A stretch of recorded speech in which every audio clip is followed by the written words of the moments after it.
The Man Whom the Trees Loved, Part 1. He painted trees as by some special divining instinct of their essential qualities. He understood them. He knew why, in an oak forest, for instance, each individual was utterly distinct from its fellows, and why no two beeches in the whole world were alike. People asked him down to paint a favorite lime or silver birch, for he caught the individuality of a tree as some catch the individuality of a horse. How he managed it was something of a puzzle, for he never had painting lessons. His drawing was often wildly inaccurate, and while his perception of a tree personality was true and vivid, his rendering of it might almost approach the ludicrous. Yet the character and personality of that particular tree stood there alive beneath his brush, shining, frowning, dreaming, as the case might be, friendly or hostile, good or evil. It emerged. There was nothing else in the wide world that he could paint. Flowers and landscapes he only muddled away into a smudge. With people he was helpless and hopeless, also with animals. Skies he could sometimes manage, or effects of wind and foliage, but as a rule he left these all severely alone. He kept to trees, wisely followed an instinct that was guided by love. It was quite arresting, this way he had of making a tree look almost like a being, alive. It approached the uncanny. "Yes, Sanderson knows what he's doing when he paints a tree," thought old David Bittacy, C.B., late of the woods and forests. "Why, you can almost hear it rustle. You can smell the thing. You can hear the rain drip through its leaves. You can almost see the branches move. It grows." For in this way somewhat he expressed his satisfaction, half to persuade himself that the 20 guineas were well spent, since his wife thought otherwise, and half to explain this uncanny reality of life that lay in the fine old cedar framed above his study table. Yet, in the general view, the mind of Mr. Bittacy was held to be austere, not to say morose. Few divined in him the secretly tenacious love of nature that had been fostered by years spent in the forests and jungles of the eastern world. It was odd for an Englishman, due possibly to that Eurasian ancestor. Surreptitiously, as though half ashamed of it, he had kept alive a sense of beauty that hardly belonged to his type, and was unusual for its vitality. Trees in particular nourished it. He also understood trees, felt a subtle sense of communion with them, born perhaps of those years he had lived in caring for them, guarding, protecting, nursing, years of solitude among their great shadowy presences. He kept it largely to himself, of course, because he knew the world he lived in. He also kept it from his wife, to some extent. He knew it came between them, knew that she feared it, was opposed, but what he did not know, or realize at any rate, was the extent to which she grasped the power which they wielded over his life. Her fear, he judged, was simply due to those years in India, when for weeks at a time his calling took him away from her into the jungle forests, while she remained at home dreading all manner of evils that might befall him. This, of course, explained her instinctive opposition to the passion for woods that still influenced and clung to him. It was a natural survival of those anxious days of waiting in solitude for his safe return. For Mrs. Bittacy, daughter of an evangelical clergyman, was a self-sacrificing woman, who in most things found a happy duty in sharing her husband's joys and sorrows to the point of self-obliteration. Only in this matter of the trees she was less successful than in others. It remained a problem difficult of compromise. He knew, for instance, that what she objected to in this portrait of the cedar on their lawn was really not the price he had given for it, but the unpleasant way in which the transaction emphasized this breach between their common interests, the only one they had, but deep. Sanderson, the artist, earned little enough money by his strange talent. Such checks were few and far between. The owners of fine or interesting trees who cared to have them painted singly were rare indeed, and the studies that he made for his own delight he also kept for his own delight. Even were there buyers, he would not sell them. Only a few, and these peculiarly intimate friends might even see them, for he disliked to hear the undiscerning criticisms of those who did not understand. Not that he minded laughter at his craftsmanship, he admitted it with scorn, but that remarks about the personality of the tree itself could easily wound or anger him. He resented slighting observations concerning them, as though insults offered to personal friends who could not answer for themselves. He was instantly up in arms. "It really is extraordinary," said a woman who understood, "that you can make that cypress seem an individual. when in reality all cypresses are so exactly alike. And though the bit of calculated flattery had come so near to saying the right true thing, Sanderson flushed as though she had slighted a friend beneath his very nose. Abruptly he passed in front of her and turned the picture to the wall. "Almost as queer," he answered rudely, copying her silly emphasis, "as that you should have imagined individuality in your husband, madam, when in reality all men are so exactly alike." Since the only thing that differentiated her husband from the mob was the money for which she had married him, Sanderson's relations with that particular family terminated on the spot. Chance of perspective orders with it. His sensitiveness, perhaps, was morbid. At any rate, the way to reach his heart lay through his trees. He might be said to love trees. He certainly drew a splendid inspiration from them, and the source of a man's inspiration, be it music, religion, or a woman, is never a safe thing to criticize. "I do think perhaps it was just a little extravagant, dear," said Mrs. Bittacy, referring to the cedar check, "when we want a lawn-mower so badly, too. But as it gives you such pleasure—" "It reminds me of a certain day, Sophia," replied the old gentleman, looking first proudly at herself, then fondly at the picture. "Not long gone by. It reminds me of another tree, that Kentish lawn in the spring, birds singing in the lilacs, and someone in a muslin frock waiting patiently beneath a certain cedar. Not the one in the picture, I know, but—" "I was not waiting," she said indignantly. "I was picking fir cones for the schoolroom fire."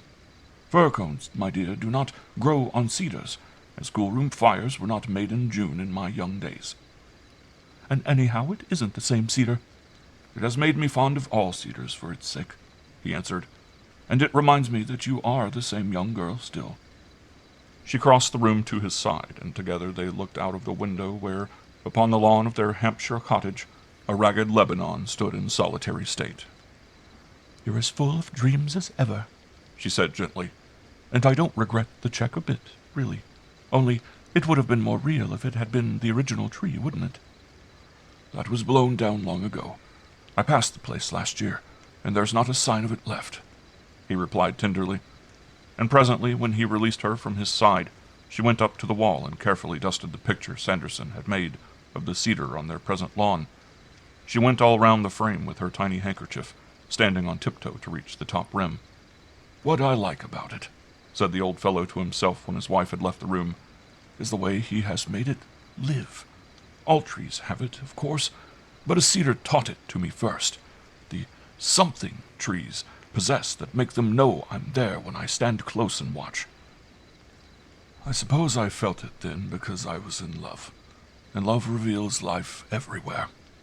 He glanced a moment at the Lebanon looming gaunt and somber through the gathering dusk. A curious, wistful expression danced a moment through his eyes. "Yes, Sanderson has seen it as it is," he murmured, "solemnly dreaming there its dim, hidden life against the forest edge, and as different from that other tree in Kent as I am from the vicar, say. It's quite a stranger, too. I don't know anything about it, really. That other cedar I loved.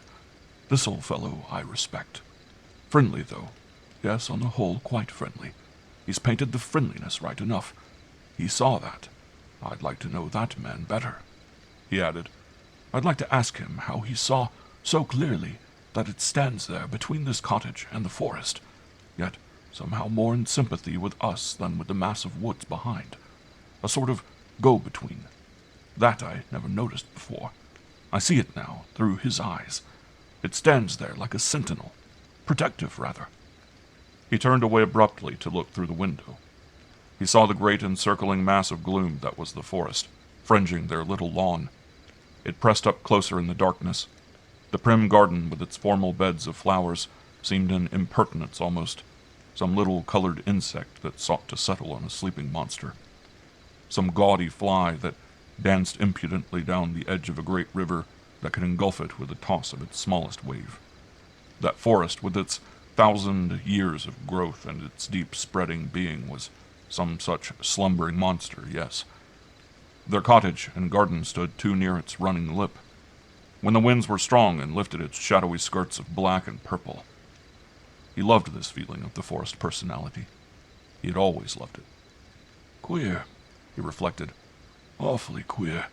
The trees should bring me such a sense of dim, vast living. I used to feel it particularly, I remember, in India, in Canadian woods as well, but never in little English woods till here. And Sanderson's the only man I ever knew who felt it too. He's never said so, but there's the proof." And he turned again to the picture that he loved.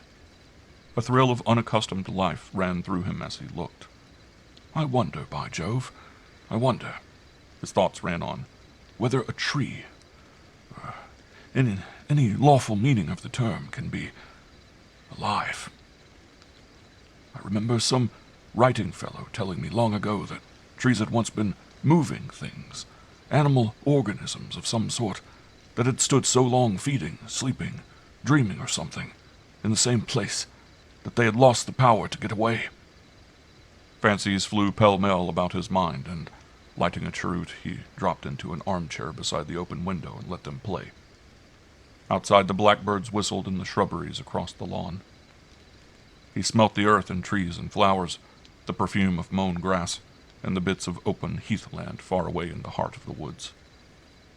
The summer wind stirred very faintly through the leaves, but the great new forest hardly raised her sweeping skirts of black and purple shadow. Mr. Bittacy, however, knew intimately every detail of that wilderness of trees within.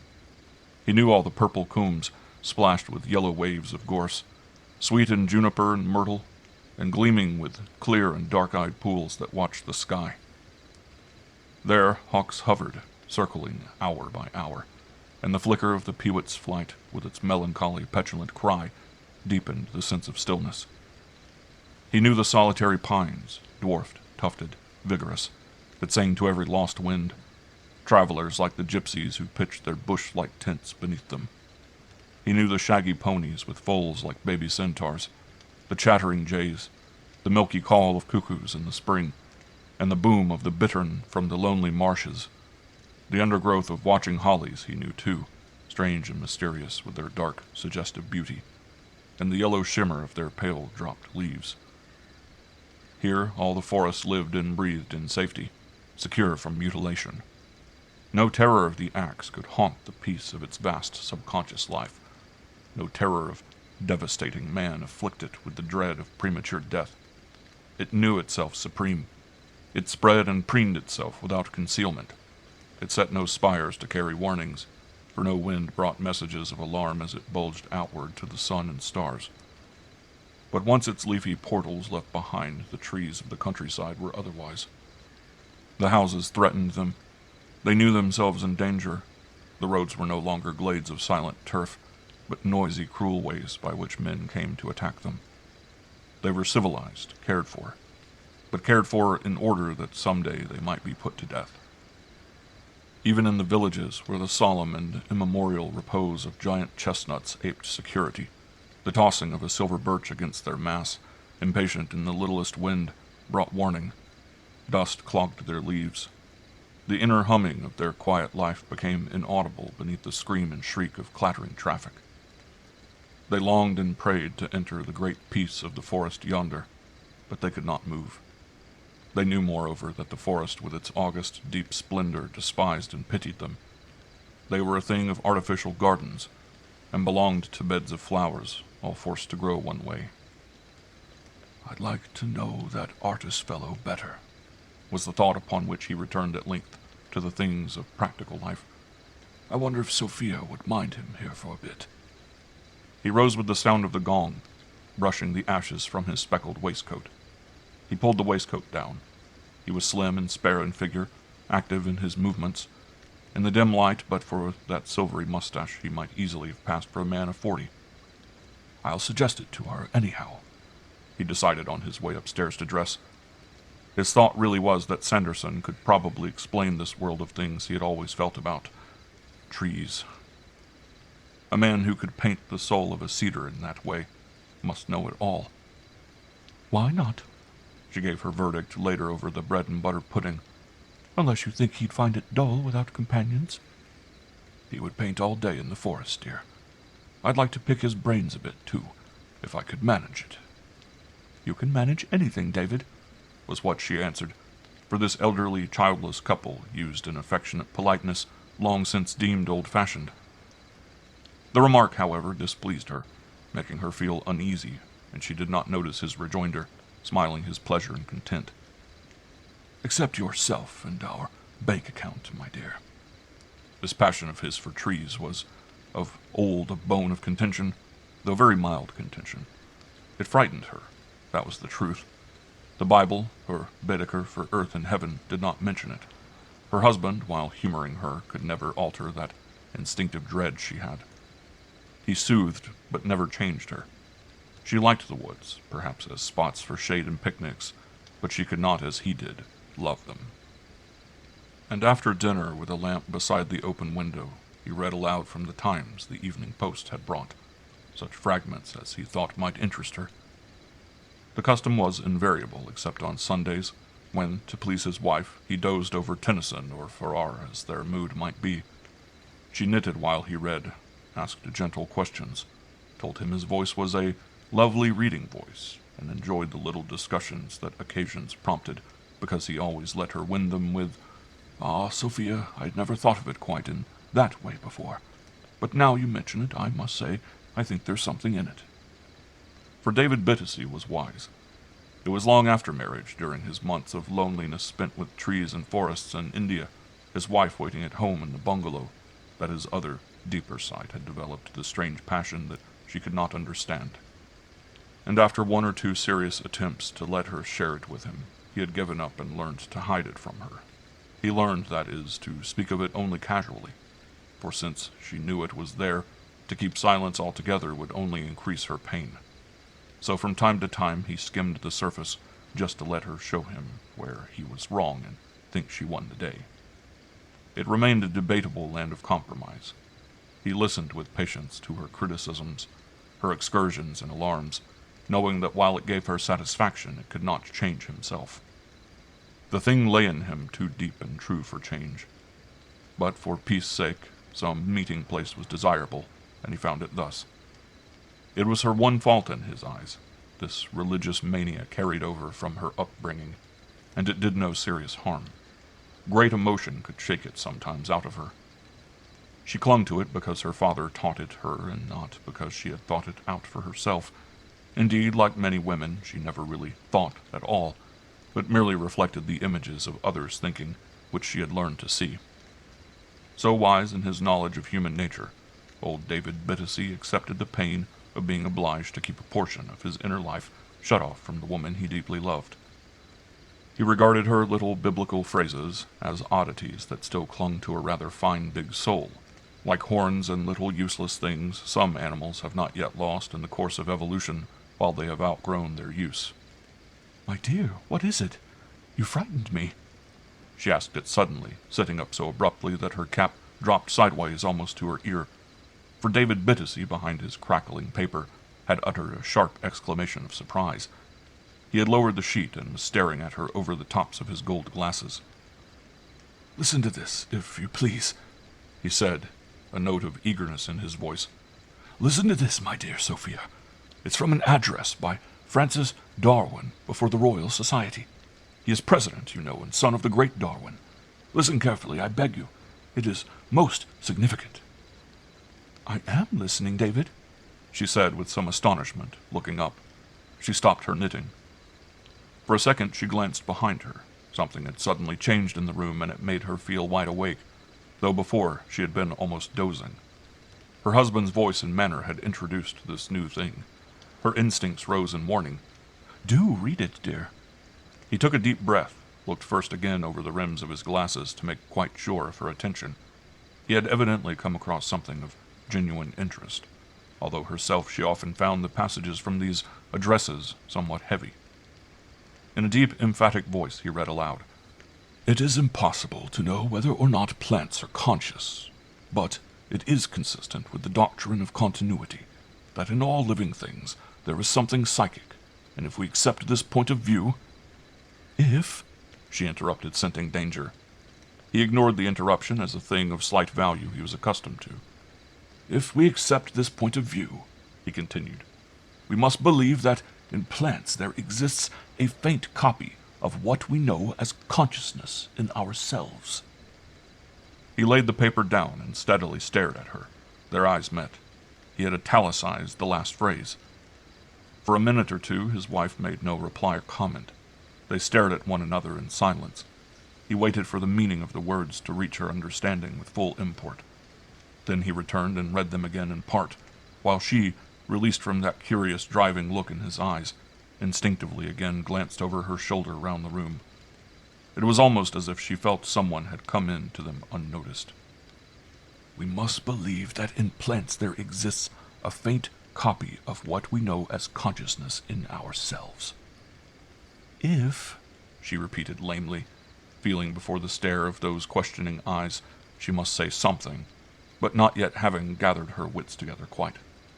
"Consciousness," he rejoined, and then he added gravely, "That, my dear, is the statement of a scientific man of the 20th century." Mrs. Bittacy sat forward in her chair, so that her silk flounces crackled louder than the newspaper. She made a characteristic little sound between sniffing and snorting. She put her shoes closely together, with her hands upon her knees. "David," she said quietly, "I think these scientific men are simply losing their heads. There is nothing in the Bible that I can remember about any such thing whatsoever." "Nothing, Sophia, that I can remember either," he answered patiently. Then, after a pause, he added, half to himself perhaps more than to her, "And now that I come to think about it, it seems that Sanderson once said something to me that was similar." "Then Mr. Sanderson is a wise and thoughtful man and a safe man." She quickly took him up. "If he said that." For she thought her husband referred to her remark about the Bible, and not to her judgment of the scientific men. And he did not correct her mistake. "And plants, you see, dear, are not the same thing as trees." She drove her advantage home. "Not quite, that is." "I agree," said David quietly, "but both belong to the great vegetable kingdom." There was a moment's pause before she answered. "Pah, the vegetable kingdom indeed." She tossed her pretty old head. And into the words she put a degree of contempt that, could the vegetable kingdom have heard it, might have made it feel ashamed for covering a third of the world with its wonderful, tangled network of roots and branches, delicate shaking leaves, and its millions of spires that caught the sun and wind and rain. Its very right to existence seemed in question. Chapter 2. Sanderson accordingly came down, and on the whole his short visit was a success. Why he came at all was a mystery to those who heard of it, for he never paid visits, and was certainly not the kind of man to court a customer. There must have been something in Bittacy he liked. Mrs. Bittacy was glad when he left. He brought no dress suit for one thing, not even a dinner jacket, and he wore very low collars with big balloon ties like a Frenchman, and let his hair grow longer than was nice, she felt. Not that these things were important, but that she considered them symptoms of something a little disordered. The ties were unnecessarily flowing.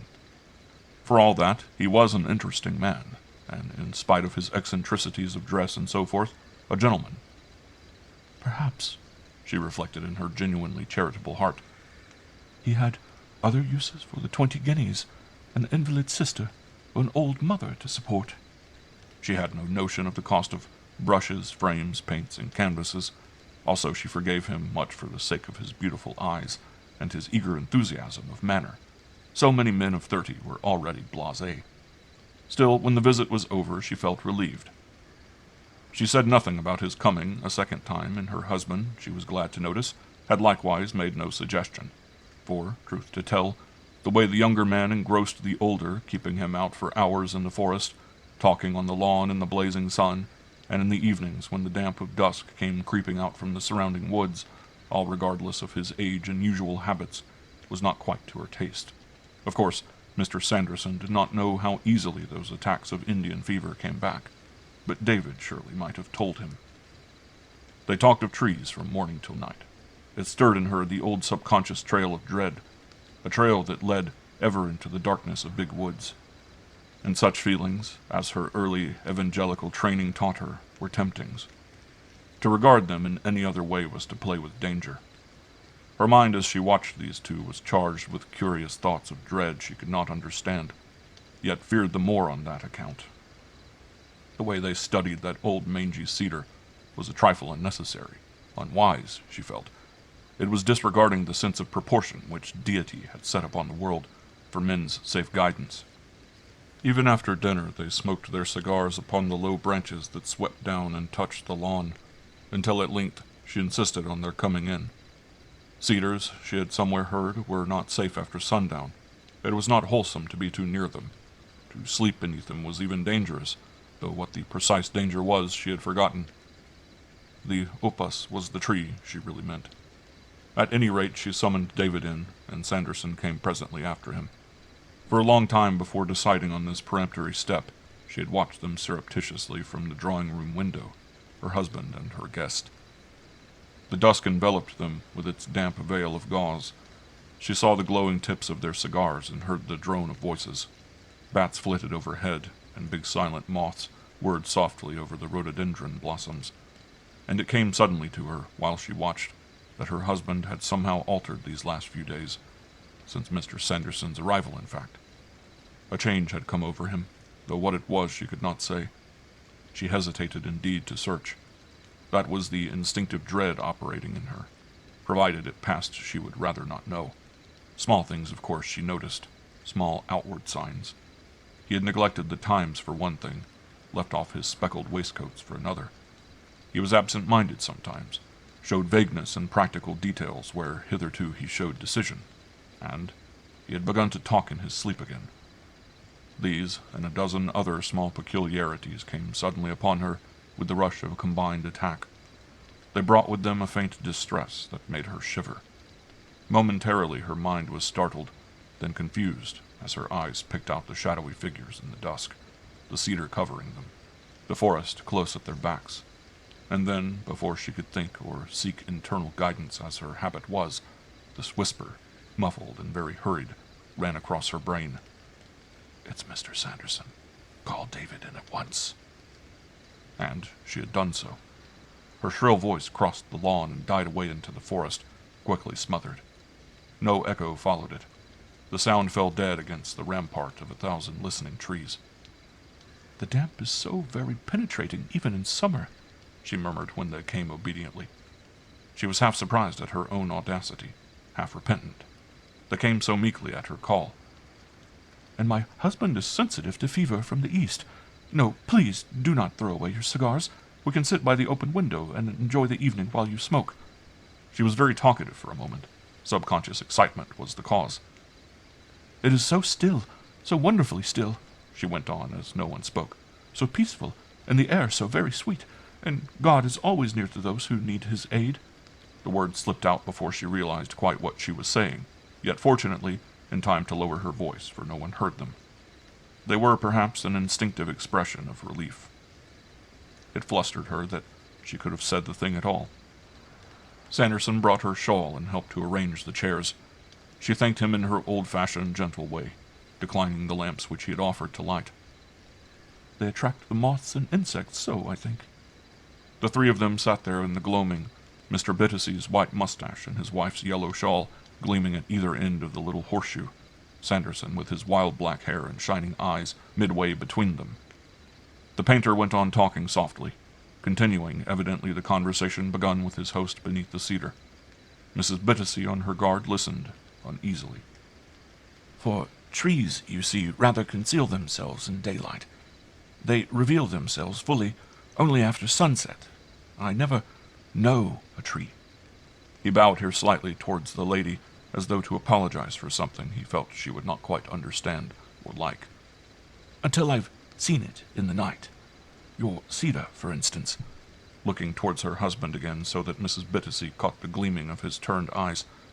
"I failed with badly at first, because I did it in the morning. You shall see tomorrow what I mean. That first sketch is upstairs in my portfolio. It's quite another tree to the one you bought. That view," he leaned forward, lowering his voice, "I caught one morning, about 2 o'clock, in very faint moonlight and the stars. I saw the naked being of the thing." "You mean that you went out, Mr. Sanderson, at that hour?" the old lady asked with astonishment and mild rebuke. She did not care particularly for his choice of adjectives either. "I fear it was rather a liberty to take in another's house, perhaps," he answered courteously, "but having chanced to wake, I saw the tree from my window, and made my way downstairs. It's a wonder Boxer didn't bite you. He sleeps loose in the hall, she said. On the contrary, the dog came out with me. I hope, he added, the noise didn't disturb you. Though it's rather late to say so. I feel quite guilty. His white teeth showed in the dusk as he smiled.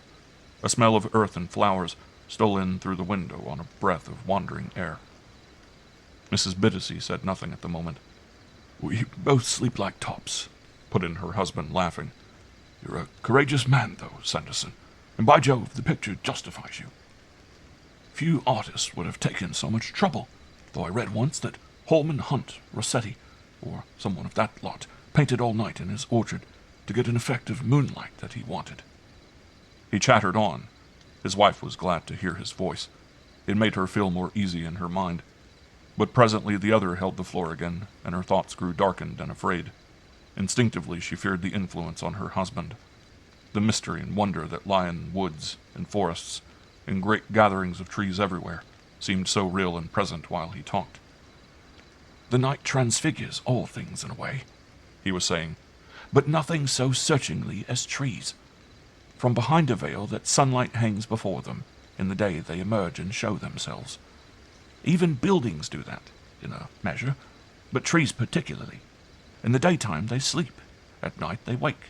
They manifest, turn active, live. You remember, turning politely again in the direction of his hostess, how clearly Henley understood that. That socialist person, you mean? Asked the lady. Her tone and accent made the substantive sound criminal. It almost hissed the way she uttered it. The poet, yes, replied the artist tactfully. The friend of Stevenson, you remember. Stevenson, who wrote those charming children's verses. He quoted in a low voice the lines he meant. It was for once the time, the place, and the setting all together. The words floated out across the lawn towards the wall of blue darkness, where the big forest swept a little garden with its league-long curve that was like the shoreline of a sea. A wave of distant sound that was like surf accompanied his voice, as though the wind was fain to listen too. Not to the staring day, for all the importunate questionings he pursues, in his big violent voice, shall those mild things of bulk and multitude, the trees, God's sentinels, yield of their huge unutterable selves.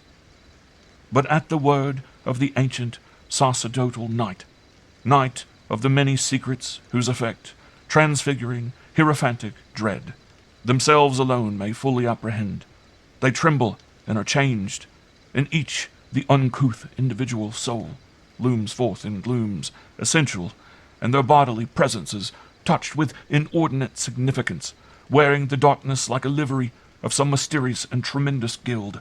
They brood, they menace, they appall. The voice of Mrs. Bittacy presently broke the silence that followed.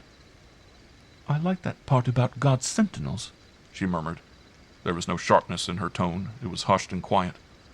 The truth, so musically uttered, muted her shrill objections, though it had not lessened her alarm. Her husband made no comment. His cigar, she noticed, had gone out. And old trees in particular, continued the artist, as though to himself, have very definite personalities. You can offend, wound, please them. The moment you stand within their shade, you feel whether they come out to you or whether they withdraw. He turned abruptly towards his host. You know that singular essay of Prentice Mulford's, no doubt, God in the Trees. Extravagant, perhaps, but yet with a fine true beauty in it. You've never read it, no? He asked. But it was Mrs. Bittacy who answered, her husband keeping his curious deep silence. I never did. It fell like a drip of cold water from the face, muffled in the yellow shawl. Even a child could have supplied the remainder of the unspoken thought. Ah, said Sanderson gently, but there is God in the trees. God is a very subtle aspect, and sometimes, I have known the trees express it too, that which is not God, dark and terrible. Have you ever noticed, too, how clearly trees show what they want, choose their companions at least? How beeches, for instance, allow no life too near them. Birds or squirrels in their boughs, nor any growth beneath. The silence in the beech wood is quite terrifying often. And how pines like bilberry bushes, at their feet sometimes little oaks, all trees making a clear, deliberate choice and holding firmly to it. Some trees, obviously, it's very strange and marked, seem to prefer the human. The old lady sat up crackling, for this was more than she could permit. Her stiff silk dress emitted little sharp reports. "We know," she answered, "that he was said to have walked in the garden in the cool of the evening." The gulp betrayed the effort that it cost her. "But we are nowhere told that he hid in the trees or anything like that. Trees, after all, we must remember, are only large vegetables." "True," was the soft answer.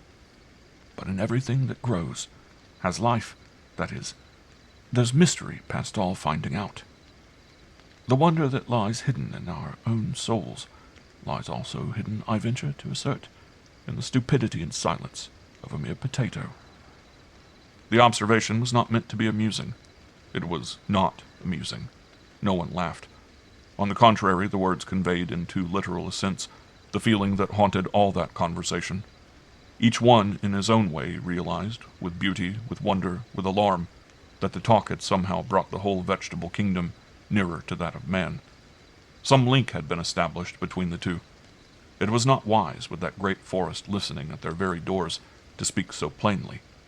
The forest edged up closer while they did so. And Mrs. Bittacy, anxious to interrupt the horrid spell, broke suddenly in upon it with a matter-of-fact suggestion.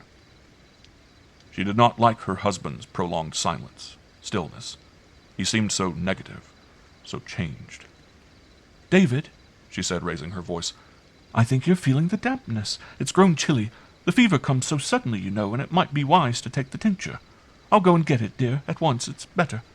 And before he could object, she had left the room to bring the homeopathic dose that she believed in, and that, to please her, he swallowed by the tumblerful from week to week. And the moment the door closed behind her, Sanderson began again, though now in quite a different tone. Mr. Bittacy sat up in his chair. The two men obviously resumed the conversation, the real conversation interrupted beneath the cedar, and left aside the sham one, which was so much dust merely thrown in the old lady's eyes. "Trees love you, that's the fact," he said earnestly. "Your service to them all these years abroad has made them know you." "Know me?" "Made them, yes." He paused a moment, then added, "Made them aware of your presence, aware of a force outside themselves that deliberately seeks their welfare, don't you see?" "By Jove, Sanderson!" This put into plain language actual sensations he had felt, yet had never dared to phrase in words before. "They get into touch with me, as it were," he ventured, laughing at his own sentence, yet laughing only with his lips. "Exactly," was the quick, emphatic reply. "They seek to blend with something they feel instinctively to be good for them, helpful to their essential beings, encouraging to their best expression, their life." "Good Lord, sir," Bittacy heard himself saying, "but you're putting my own thoughts into words. Do you know, I felt something like that for years, as though—" He looked round to make sure his wife was not there, then finished the sentence. "As though the trees were after me." "Amalgamate seems the best word, perhaps," said Sanderson slowly. "They would draw you to themselves. Good forces, you see, always seek to merge. Evil to separate. That's why good in the end must always win the day, everywhere. The accumulation in the long run becomes overwhelming. Evil tends to separate, disillusion, death. The comradeship of trees, their instinct to run together, is a vital symbol. Trees in a mass are good. Alone, you may take it, generally are, well, dangerous. Look at a monkey puzzler, or better still, a holly. Look at it, watch it, understand it. Did you ever see more plainly an evil thought made visible? They're wicked. Beautiful, too, oh yes. There's a strange, miscalculated beauty often in evil. That cedar, then? Not evil, no, but alien, rather. Cedars grow in forests altogether. The poor thing is drifted, that is all." They were getting rather deep. Sanderson, talking against time, spoke so fast. It was too condensed. Bittacy hardly followed that last bit. His mind floundered among his own less definite, less sordid thoughts, till presently another sentence from the artist startled him into attention again. "That cedar will protect you here, though, because you both have humanized it by your thinking so lovingly of its presence. The others can't get past it, as it were." "Protect me?" he exclaimed. "Protect me from their love?" Sanderson laughed. "We're getting rather mixed," he said. "We're talking of one thing in the terms of another, really. But what I mean is, you see, that their love for you, their awareness of your personality and presence, involves the idea of winning you across the border, into themselves, into their world of living. It means, in a way, taking you over." The idea the artist started in his mind ran furious wild races to and fro. It was like a maze sprung suddenly into movement. The whirling of the intricate lines bewildered him. They went so fast, leaving but half an explanation of their goal. He followed first one, then another, but a new one always dashed across to intercept before he could get anywhere. "But India," he said presently in a lower voice. "India's so far away from this little English forest. The trees, too, are utterly different, for one thing." The rustle of skirts warned of Mrs. Bittacy's approach. This was a sentence he could turn round another way in case she came up and pressed for explanation. "There is communion among trees all the world over," was the strange, quick reply. "They always know." "They always know? You think, then?" "The winds, you see, the great, swift carriers, they have their ancient rights of way about the world. An easterly wind, for instance, carries on stage by stage, as it were, linking dropped messages and meanings from land to land like the birds. An easterly wind—" Mrs. Bittacy swept in upon them with the tumbler. "There, David," she said, "that will ward off any beginnings of attack. Just a spoonful, dear. Oh, not all," for he had swallowed half the contents at a single gulp as usual. "Another dose before you go to bed, and the balance in the morning, first thing when you wake." She turned to her guest, who put the tumbler down for her upon a table at his elbow. She had heard them speak of the east wind. She emphasized the warning she had misinterpreted. The private part of the conversation came to an abrupt end. "It is the one thing that upsets him more than any other, an east wind," she said. "And I'm glad, Mr. Sanderson, to hear you think so, too." Chapter 3. A deep hush followed, in the middle of which an owl was heard calling its muffled note in the forest. A big moth whirred with a soft collision against one of the windows. Mrs. Bittacy started slightly, but no one spoke. Above the trees the stars were faintly visible. From the distance came the barking of a dog. Bittacy, relighting his cigar, broke the little spell of silence that had caught all three. "It's rather a comforting thought," he said, throwing the match out of the window, "that life is about us everywhere, and that there is really no dividing line between what we call organic and inorganic." "The universe, yes," said Sanderson, "is all one, really. We're puzzled by the gaps we cannot see across, but as a fact, I suppose, there are no gaps at all." Mrs. Bittacy rustled ominously, holding her peace meanwhile. She feared long words she did not understand. Beelzebub lay hid among too many syllables. "In trees and plants especially, there dreams an exquisite life that no one yet has proved unconscious." "Or conscious either, Mr. Sanderson," she neatly interjected. "It's only a man that was made after his image, not shrubberies and things." Her husband interposed without delay. "It is not necessary," he explained suavely, "to say that they're alive in the same sense that we are alive. At the same time," with an eye to his wife, "I see no harm in holding, dear, that all created things contain some measure of his life, who made them. It's only beautiful to hold that he created nothing dead. We are not pantheists for all that," he added soothingly. "Oh, no, not that, I hope." The word alarmed her. It was worse than Pope. Through her puzzled mind stole a stealthy, dangerous thing, like a panther. "I like to think that even in decay there's life," the painter murmured. "The falling apart of rotten wood breeds sentiency. There's force and motion in the falling of a dying leaf, in the breaking up and crumbling of everything indeed. And take an inert stone. It's crammed with heat and weight and potencies of all sorts. What holds its particles together indeed?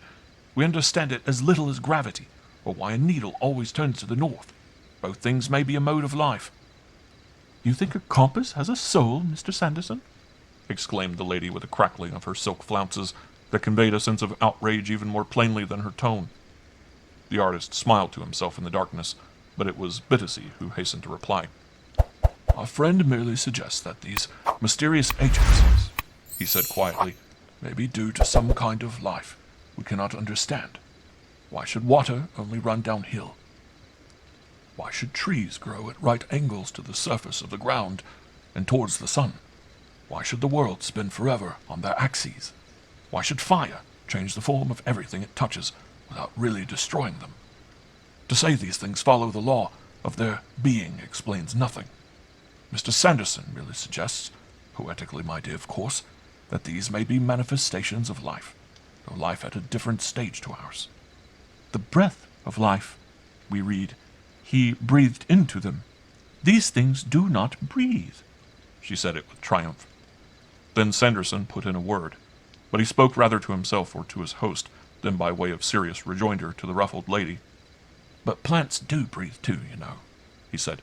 They breathe, they eat, they digest, they move about, and they adapt themselves to their environment, as men and animals do. They have a nervous system too, at least a complex system of nuclei, which have some of the qualities of nerve cells. They may have memory too. Certainly, they know definite action in response to stimulus. And though this may be physiological, no one has proved that it is only that, and not psychological. He did not notice, apparently, the little gasp that was audible behind the yellow shawl. Bittersea cleared his throat, threw his extinguished cigar upon the lawn, crossed and recrossed his legs. And in trees, continued the other, behind a great forest, for instance, pointing towards the woods, may stand a rather splendid entity that manifests through all the 1,000 individual trees, some huge collective life, quite as minutely and delicately organized as our own. It might merge and blend with ours under certain conditions, so that we could understand it by being it, for a time at least. It might even engulf human vitality into the immense whirlpool of its own vast dreaming life. The pull of a big forest on a man can be tremendous and utterly overwhelming. The mouth of Mrs. Bittersea was heard to close with a snap. Her shawl, and particularly her crackling dress, exhaled the protest that burned within her like a pain. She was too distressed to be overawed, but at the same time too confused mid the litter of words and meanings half understood to find immediate phrases she could use. Whatever the actual meaning of his language might be, however, and whatever subtle dangers lay concealed behind them meanwhile, they certainly wove a kind of gentle spell with the glimmering darkness that held all three delicately enmeshed there by that open window. The odors of dewy lawn, flowers, trees, and earth formed part of it. The moods, he continued, that people waken in us are due to their hidden life affecting our own. Deep calls to deep. A person, for instance, joins you in an empty room. You both instantly change. The new arrival, though in silence, has caused a change of mood. May not the moods of nature touch and stir us in virtue of a similar prerogative? The sea, the hills, the desert, wake passion, joy, terror, as the case may be. For a few, perhaps. He glanced significantly at his host, so that Mrs. Bittersea again caught the turning of his eyes. Emotions of a curious, flaming splendor that are quite nameless. Well, whence come these powers? Surely from nothing that is dead. Does not the influence of a forest, its sway and strange ascendancy over certain minds, betray a direct manifestation of life? It lies otherwise beyond all explanation, this mysterious emanation of big woods. Some natures, of course, deliberately invite it. The authority of a host of trees. His voice grew almost solemn as he said the words, is something not to be denied. One feels it here, I think, particularly. There was considerable tension in the air as he ceased speaking. Mr. Bittersea had not intended that the talk should go so far. They had drifted. He did not wish to see his wife unhappy or afraid, and he was aware, acutely so, that her feelings were stirred to a point he did not care about. Something in her, as he put it, was working up towards explosion. He sought to generalize the conversation, diluting this accumulated emotion by spreading it. The sea is his, and he made it, he suggested vaguely, hoping Sanderson would take the hint. And with the trees it is the same. The whole gigantic vegetable kingdom, yes, the artist took him up, all at the service of man, for food, for shelter, and for 1,000 purposes of his daily life. Is it not striking what a lot of the globe they cover? Exquisitely organized life, yet stationary, always ready to our hand when we want them, never running away, but the taking them, for all that, not so easy. One man shrinks from picking flowers, another from cutting down trees, and it's curious that most of the forest tales and legends are dark, mysterious, and somewhat ill-omened. The forest beings are rarely gay and harmless. The forest life was felt as terrible. Tree worship still survives today. Woodcutters, those who take the life of trees, you see a race of haunted men. He stopped abruptly, a singular catch in his voice. Biddesy felt something even before the sentences were over. His wife, he knew, felt it still more strongly, for it was in the middle of the heavy silence following upon these last remarks that Mrs. Biddesy, rising with a violent abruptness from her chair, drew the attention of the others to something moving towards them across the lawn. It came silently. In outline it was large and curiously spread. It rose high, too, for the sky above the shrubberies, still pale gold from the sunset, was dimmed by its passage. She declared afterwards that it moved in looping circles, but what she perhaps meant to convey was spirals. She screamed faintly, "It's come at last, and it's you that brought it." She turned excitedly, half afraid, half angry, to Sanderson. With a breathless sort of gasp, she said it, politeness all forgotten. "I knew it! If you went on, I knew it! Oh!" And she cried again, "Your talking has brought it out!" The terror that shook her voice was rather dreadful, but the confusion of her vehement words passed unnoticed in the first surprise they caused. For a moment, nothing happened. "What is it you think you see, my dear?" asked her husband, startled. Sanderson said nothing. All three leaned forward, the men still sitting, but Mrs. Biddesy had rushed hurriedly to the window, placing herself of a purpose, as it seemed, between her husband and the lawn. She pointed. Her little hand made a silhouette against the sky, the yellow shawl hanging from the arm like a cloud. "Beyond the cedar, between it and the lilacs." The voice had lost its shrillness. It was thin and hushed. "There. Now you see it going round upon itself again. Going back. Thank God. Going back to the forest." It sank to a whisper, shaking. She repeated with a great dropping sigh of relief, "Thank God. I thought, at first, it was coming here. To us. David. To you." She stepped back from the window, her movements confused, feeling in the darkness for the support of a chair, and finding her husband's outstretched hand instead. "Hold me, dear. Hold me, please. Tight. Do not let me go." She was in what he called afterwards a regular state. He drew her firmly down upon her chair again. "Smoke, Sophie, my dear," he said quickly, trying to make his voice calm and natural. "I see it. Yes, it's smoke blowing over from the gardener's cottage." "But, David," and there was new horror in her whisper now, "it made a noise. It makes it still. I hear it swishing." Some such word she used. Swishing, sishing, rushing, or something of the kind. "David, I'm very frightened. It's something awful. That man has called it out." "Hush, hush," whispered her husband. He stroked her trembling hand beside him. "It is in the wind," said Sanderson, speaking for the first time very quietly. The expression on his face was not visible in the gloom, but his voice was soft and unafraid. At the sound of it, Mrs. Biddesy started violently again. Biddesy drew his chair a little forward to obstruct her view of him. He felt bewildered himself a little, hardly knowing quite what to say or do. It was all so very curious and sudden. But Mrs. Biddesy was badly frightened. It seemed to her that what she saw came from the enveloping forest just beyond their little garden. It emerged in a sort of secret way, moving towards them as with a purpose, stealthily, difficultly. Then something stopped it. It could not advance beyond the cedar. The cedar, this impression remained with her afterwards too, prevented, kept it back. Like a rising sea, the forest had surged a moment in their direction through the covering darkness, and this visible movement was its first wave.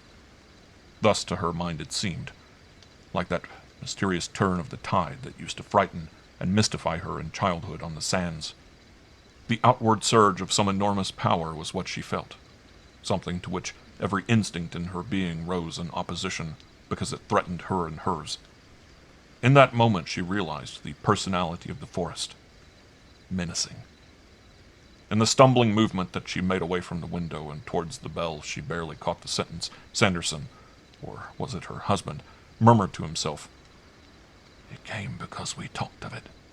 Our thinking made it aware of us and brought it out. But the cedar stops it. It cannot cross the lawn, you see." All three were standing now, and her husband's voice broke in with authority while his wife's fingers touched the bell. "My dear, I should not say anything to Thompson." The anxiety he felt was manifest in his voice, but his outward composure had returned. "The gardener can go." Then Sanderson cut him short. "Allow me," he said quickly. "I'll see if anything's wrong."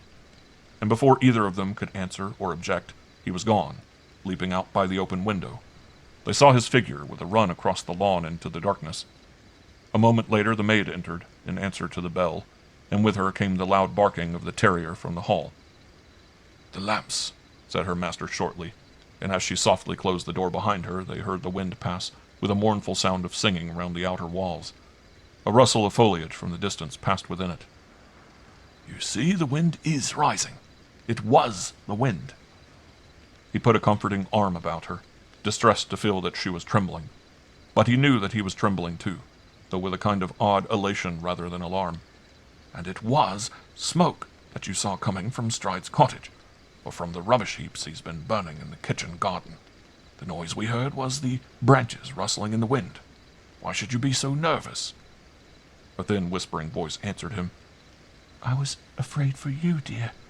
Something frightened me for you. That man makes me feel so uneasy and uncomfortable for his influence upon you. It's very foolish, I know. I think I'm tired. I feel so overwrought and restless." The words poured out in a hurried jumble, and she kept turning to the window while she spoke. "The strain of having a visitor," he said soothingly, "has taxed you. We're so unused to having people in the house. He goes tomorrow." He warmed her cold hands between his own, stroking them tenderly. More, for the life of him, he could not say or do. The joy of a strange internal excitement made his heart beat faster. He knew not what it was. He knew only, perhaps, whence it came. She peered close into his face through the gloom, and said a curious thing. "I thought, David, for a moment you seemed different. My nerves are all on edge tonight." She made no further reference to her husband's visitor. A sound of footsteps from the lawn warned of Sanderson's return, as he answered quickly in a lowered tone. "There's no need to be afraid on my account, dear girl. There's nothing wrong with me, I assure you. I never felt so well and happy in my life." Thompson came in with the lamps and brightness, and scarcely had she gone again when Sanderson in turn was seen climbing through the window. "There's nothing," he said lightly as he closed it behind him. "Somebody's been burning leaves, and the smoke is drifting a little through the trees. The wind," he added, glancing at his host a moment significantly, but in so discreet a way that Mrs. Bittacy did not observe it. "The wind, too, has begun to roar, in the forest, further out."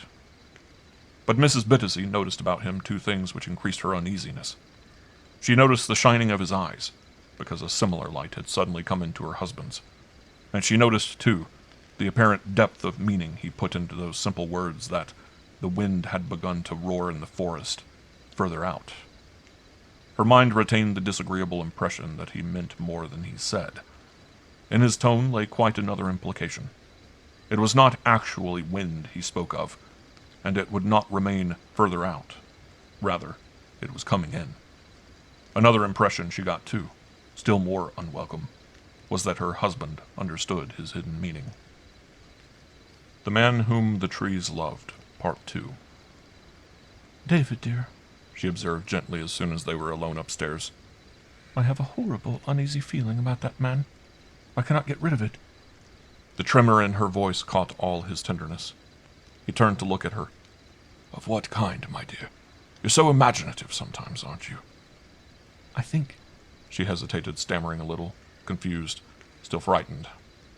"I mean, isn't he a hypnotist, or full of those theosophical ideas, or something of the sort? You know what I mean?" He was too accustomed to her little confused alarms to explain them away seriously as a rule. or to correct her verbal inaccuracies, but tonight he felt she needed careful, tender treatment. He soothed her as best he could. "But there's no harm in that, even if he is," he answered quietly. "Those are only new names for very old ideas, you know, dear." There was no trace of impatience in his voice. "That's what I mean," she replied. The text he dreaded rising in an unuttered crowd behind the words. "He's one of those things that we are warned would come. One of those latter-day things." For her mind was still bristled with the bogies of Antichrist and prophecy, and she had only escaped the number of the beast, as it were, by the skin of her teeth. The Pope drew most of her fire usually because she could understand him. The target was plain and she could shoot. But this tree and forest business was so vague and horrible, it terrified her. "He makes me think," she went on, "of principalities and powers in high places, and of things that walk in darkness. I did not like the way he spoke of trees getting alive in the night, and all that. It made me think of wolves in sheep's clothing, and when I saw that awful thing in the sky above the lawn." But he interrupted her at once, for that was something he had decided it was best to leave unmentioned. Certainly it was better not discussed. "You only meant, I think, Sophie," he put in gravely, yet with a little smile, "that trees may have a measure of conscious life. Rather a nice idea on the whole, surely. Something like that bit we read in the Times the other night, you remember? And that a big forest may possess a sort of collective personality. Remember, he's an artist and poetical." "It's dangerous," she said emphatically. "I feel it's playing with fire. Unwise, unsafe." "Yet all the glory of God," he urged gently. "We must not shut our ears and eyes to knowledge of any kind, must we?" "With you, David, the wish is always farther than the thought," she rejoined. For like the child who thought that suffered under Pontius Pilate was suffered under a bunch of violets, she heard her proverbs phonetically and reproduced them thus. She hoped to convey her warning in the quotation. "And we must always try the spirits, whether they be of God," she added tentatively. "Certainly, dear, we can always do that," he assented, getting into bed. But after a little pause, during which she blew the light out, David Bittacy settled down to sleep with an excitement in his blood that was new and bewilderingly delightful, realized that perhaps he had not said quite enough to comfort her. She was lying awake by his side, still frightened. He put his head up in the darkness. "Sophie," he said softly, "you must remember, too, that in any case between us and all that sort of thing, there is a great gulf fixed, a gulf that cannot be crossed, while we are still in the body." And hearing no reply, he satisfied himself that she was already asleep and happy. But Mrs. Bittacy was not asleep. She heard the sentence, only she said nothing because she felt her thought was better unexpressed. She was afraid to hear the words in the darkness. The forest outside was listening, and might hear them too. The forest that was roaring further out. And the thought was this: that gulf, of course, existed, but Sanderson had somehow bridged it. It was much later that night when she awoke out of troubled, uneasy dreams, and heard a sound that twisted her very nerves with fear. It passed immediately with full waking, for, listen as she might, there was nothing audible but the inarticulate murmur of the night. It was in her dreams she heard it, and the dreams had vanished with it. But the sound was recognizable, for it was that rushing noise that had come across the lawn, only this time closer. Just above her face while she slept had passed this murmur, as of rustling branches in the very room, a sound of foliage whispering. "A going in the tops of the mulberry trees," ran through her mind. She had dreamed that she lay beneath a spreading tree somewhere, a tree that whispered with 10,000 soft lips of green, and the dream continued for a moment even after waking. She sat up in bed and stared about her. The window was open at the top. She saw the stars. The door, she remembered, was locked as usual. The room, of course, was empty. The deep hush of the summer night lay over all, broken only by another sound that now issued from the shadows close beside the bed. A human sound, yet unnatural. A sound that seized the fear with which she had waked and instantly increased it. And although it was one she recognized as familiar, at first she could not name it. Some seconds certainly passed, and they were very long ones, before she understood that it was her husband talking in his sleep. The direction of the voice confused and puzzled her, moreover, for it was not, as she first supposed, beside her. There was distance in it. The next minute, by the light of the sinking candle flame, she saw his white figure standing out in the middle of the room, halfway towards the window. The candlelight slowly grew. She saw him move, then nearer to the window, with arms outstretched. His speech was low and mumbled, the words running together too much to be distinguishable, and she shivered. To her, sleep-talking was uncanny to the point of horror. It was like the talking of the dead, mere parody of a living voice, unnatural. "David," she whispered, dreading the sound of her own voice, and half afraid to interrupt him and see his face. She could not bear the sight of the wide-opened eyes. "David, you're walking in your sleep. Do come back to bed, dear. Please." Her whisper seemed so dreadfully loud in the still darkness. At the sound of her voice, he paused, then turned slowly round to face her. His widely opened eyes stared into her own without recognition. They looked through her into something beyond. It was as though he knew the direction of the sound yet could not see her. They were shining, she noticed, as the eyes of Sanderson had shone several hours ago, and his face was flushed, distraught. Anxiety was written upon every feature, and instantly, recognizing that the fever was upon him, she forgot her terror temporarily in practical considerations. He came back to the bed without waking. She closed his eyelids. Presently he composed himself quietly to sleep, or rather to deeper sleep. She contrived to make him swallow something from the tumbler beside the bed. Then she rose very quietly to close the window, feeling the night air blow in too fresh and keen. She put the candle where it could not reach him. The sight of the big Baxter Bible beside it comforted her a little. But all through her underbeing ran the warnings of a curious alarm. And it was while in the act of fastening the catch with one hand and pulling the string of the blind with the other that her husband sat up again in bed and spoke in words this time that were distinctly audible. The eyes had opened wide again. He pointed. She stood stock still and listened, her shadow distorted on the blind. He did not come out towards her as at first she feared. The whispering voice was very clear, horrible too, beyond all she had ever known. "They are roaring in the forest, further out, and I must go and see." He stared beyond her as he said it, to the woods. "They are needing me. They sent for me." Then his eyes wandering back again to things within the room, he lay down, his purpose suddenly changed. And that change was horrible as well, more horrible perhaps because of its revelation of another detailed world he moved in far away from her. The singular phrase chilled her blood. For a moment she was utterly terrified.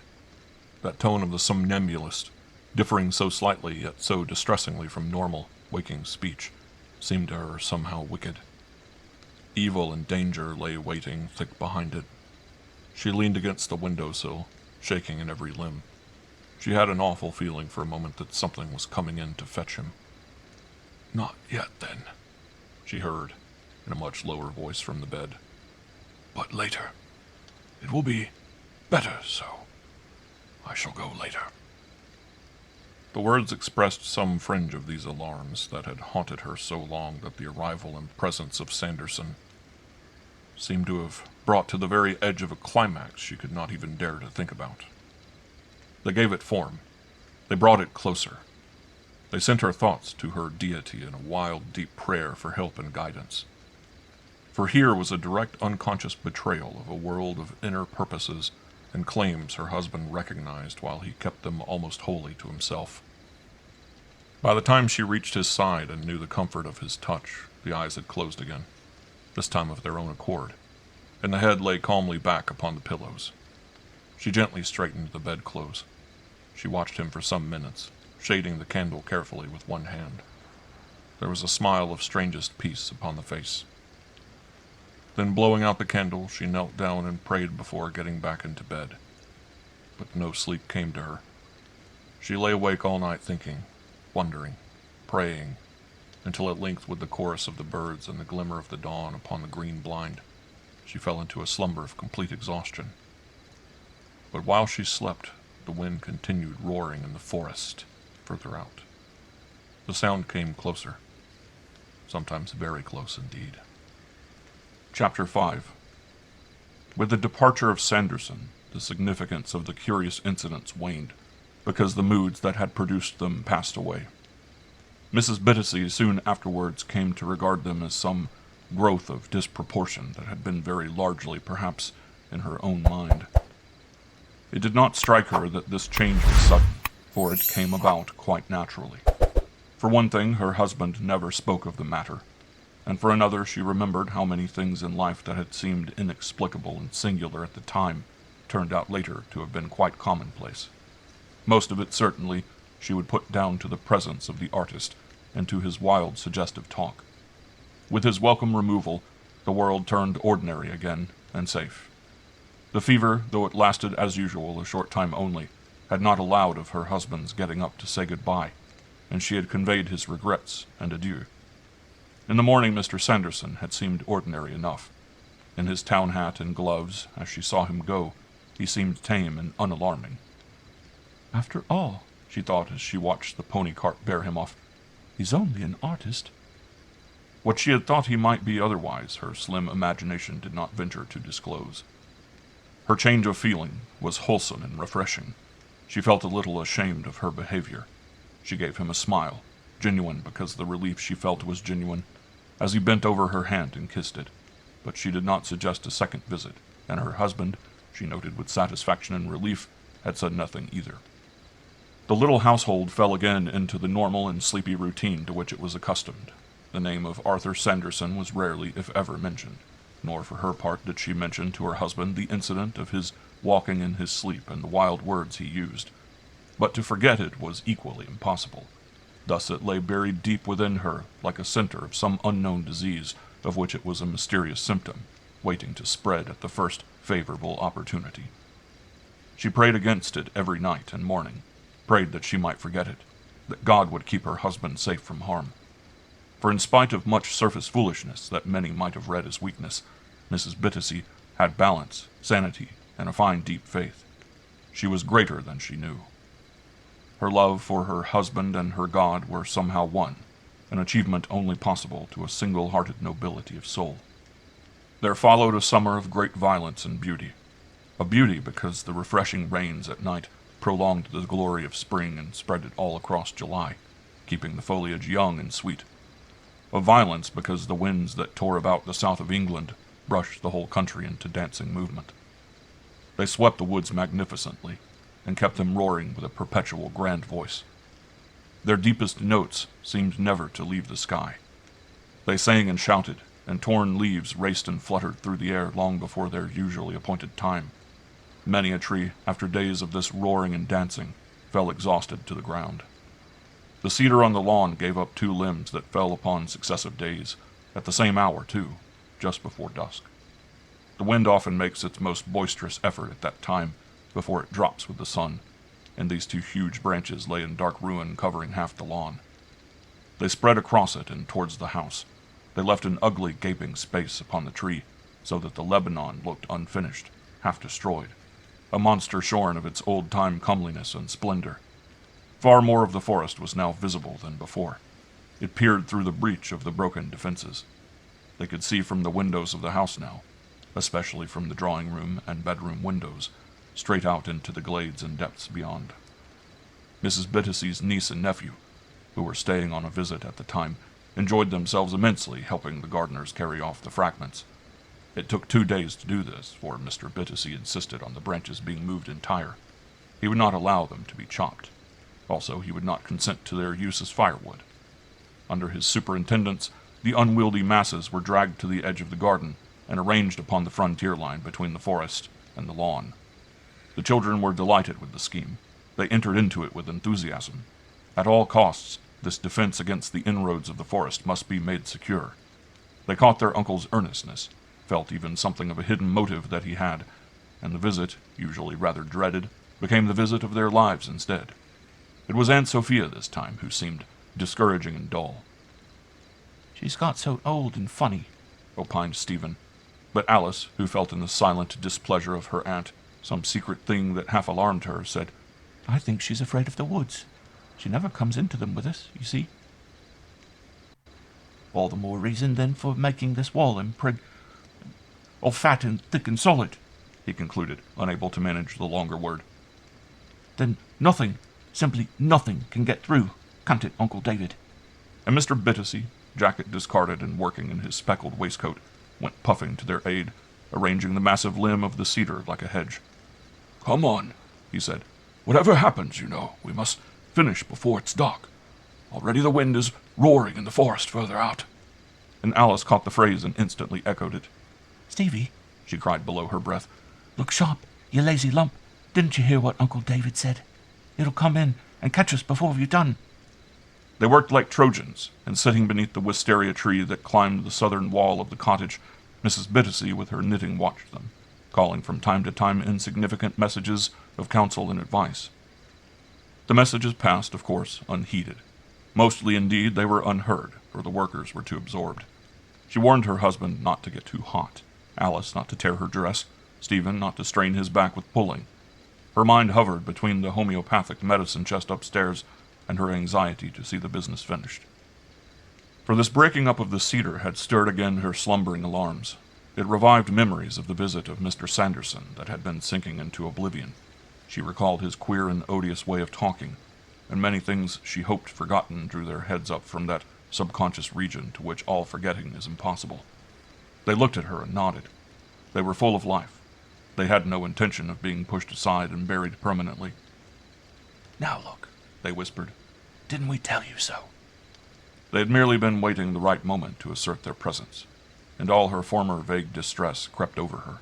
Anxiety, uneasiness returned. That dreadful sinking of the heart came too. This incident of the cedars breaking up was actually so unimportant, and yet her husband's attitude towards it made it so significant. There was nothing that he said in particular, or did, or left undone, that frightened her, but his general air of earnestness seemed so unwarranted. She felt that he deemed the thing important. He was so exercised about it. This evidence of sudden concern and interest, buried all summer from her sight and knowledge, she realized now had been buried purposely. He had kept it intentionally concealed. Deeply submerged in him there ran this tide of other thoughts, desires, hopes. What were they? Whither did they lead? The accident to the tree betrayed it most unpleasantly, and doubtless more than he was aware. She watched his grave and serious face as he worked there with the children, and as she watched, she felt afraid. It vexed her that the children worked so eagerly. They unconsciously supported him, the thing she feared she would not even name, but it was waiting. Moreover, as far as her puzzled mind could deal with a dread so vague and incoherent, the collapse of the cedar somehow brought it nearer. The fact that, all so ill-explained and formless, the thing yet lay in her consciousness, out of reach but moving and alive, filled her with a kind of puzzled, dreadful wonder. Its presence was so very real, its power so gripping, its partial concealment so abominable. Then, out of the dim confusion, she grasped one thought and saw it stand quite clear before her eyes. She found difficulty in clothing it in words, but its meaning perhaps was this. That cedar stood in their life for something friendly. Its downfall meant disaster. A sense of some protective influence about the cottage, and about her husband in particular, was thereby weakened. "Why do you fear the big wind so?" he had asked her several days before, after a particularly boisterous day, and the answer she gave surprised her while she gave it. One of those heads poked up unconsciously and let slip the truth. "Because, David, I feel they bring the forest with them," she faltered. "They blow something from the trees, into the mind, into the house." He looked at her keenly for a moment. "That must be why I love them, then," he answered. "They blow the souls of the trees about the sky like clouds."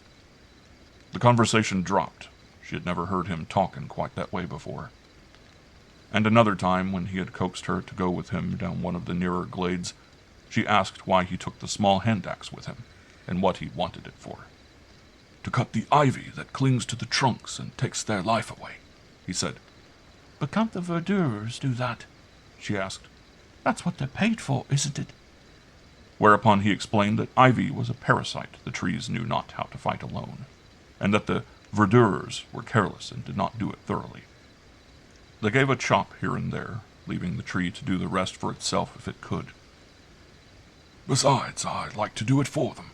I love to help them and protect," he added, the foliage rustling all about his quiet words as they went. And these stray remarks, as his attitude towards the broken cedar, betrayed this curious, subtle change that was going forward in his personality. Slowly and surely, all the summer it had increased. It was growing. The thought startled her horribly. Just as a tree grows, the outer evidence from day to day so slight as to be unnoticeable, yet the rising tide so deep and irresistible. The alteration spread all through and over him, was in both mind and actions, sometimes almost in his face as well. Occasionally, thus, it stood up straight outside himself and frightened her. His life was somehow becoming linked so intimately with trees, and with all that trees signified. His interests became more and more their interests, his activity combined with theirs, his thoughts and feelings theirs, his purpose, hope, desire, his fate. His fate! The darkness of some vague, enormous terror dropped its shadow on her when she thought of it. Some instinct in her she dreaded infinitely more than death, for death meant sweet translation for his soul, came gradually to associate the thought of him with the thought of trees, in particular with these forest trees. Sometimes, before she could face the thing, argue it away, or pray it into silence, she found the thought of him running swiftly through her mind, like a thought of the forest itself, the two most intimately linked and joined together, each a part and complement of the other, one being. The idea was too dim for her to see it face to face. Its mere possibility dissolved the instant she focused it to get the truth behind it. It was too utterly elusive, mad, protean. Under the attack of even a minute's concentration, the very meaning of it vanished, melted away. The idea lay really behind any words that she could ever find, beyond the touch of definite thought. Her mind was unable to grapple with it, but while it vanished, the trail of its approach and disappearance flickered a moment before her shaking vision. The horror certainly remained. Reduced to the simple human statement that her temperament sought instinctively, it stood perhaps at this: her husband loved her, and he loved the trees as well. But the trees came first, claimed parts of him she did not know. She loved her God and him. He loved the trees and her. Thus, in guise of some faint, distressing compromise, the matter shaped itself for her perplexed mind in the terms of conflict. A silent, hidden battle raged, but as yet raged far away. The breaking of the cedar was a visible outward fragment of a distant and mysterious encounter that was coming daily closer to them both. The wind, instead of roaring in the forest further out, now came nearer, booming in fitful gusts about its edge and frontiers. Meanwhile, the summer dimmed. The autumn winds went sighing through the woods. Leaves turned to golden red, and the evenings were drawing in with cozy shadows before the first sign of anything seriously untoward made its appearance. It came then with a flat, decided kind of violence that indicated mature preparation beforehand. It was not impulsive, nor ill-considered. In a fashion it seemed expected, and, indeed, inevitable. For within a fortnight of their annual change to the little village of Séance, above St. Raphael, a change so regular for the past 10 years that it was not even discussed between them, David Bittacy abruptly refused to go. Thompson had laid the tea-table, prepared the spirit lamp beneath the urn, pulled down the blinds in that swift and silent way she had, and left the room. The lamps were still unlit. The firelight shone on the chintz armchairs, and Boxer lay asleep on the black horsehair rug. Upon the walls the gilt picture frames gleamed faintly, the pictures themselves indistinguishable.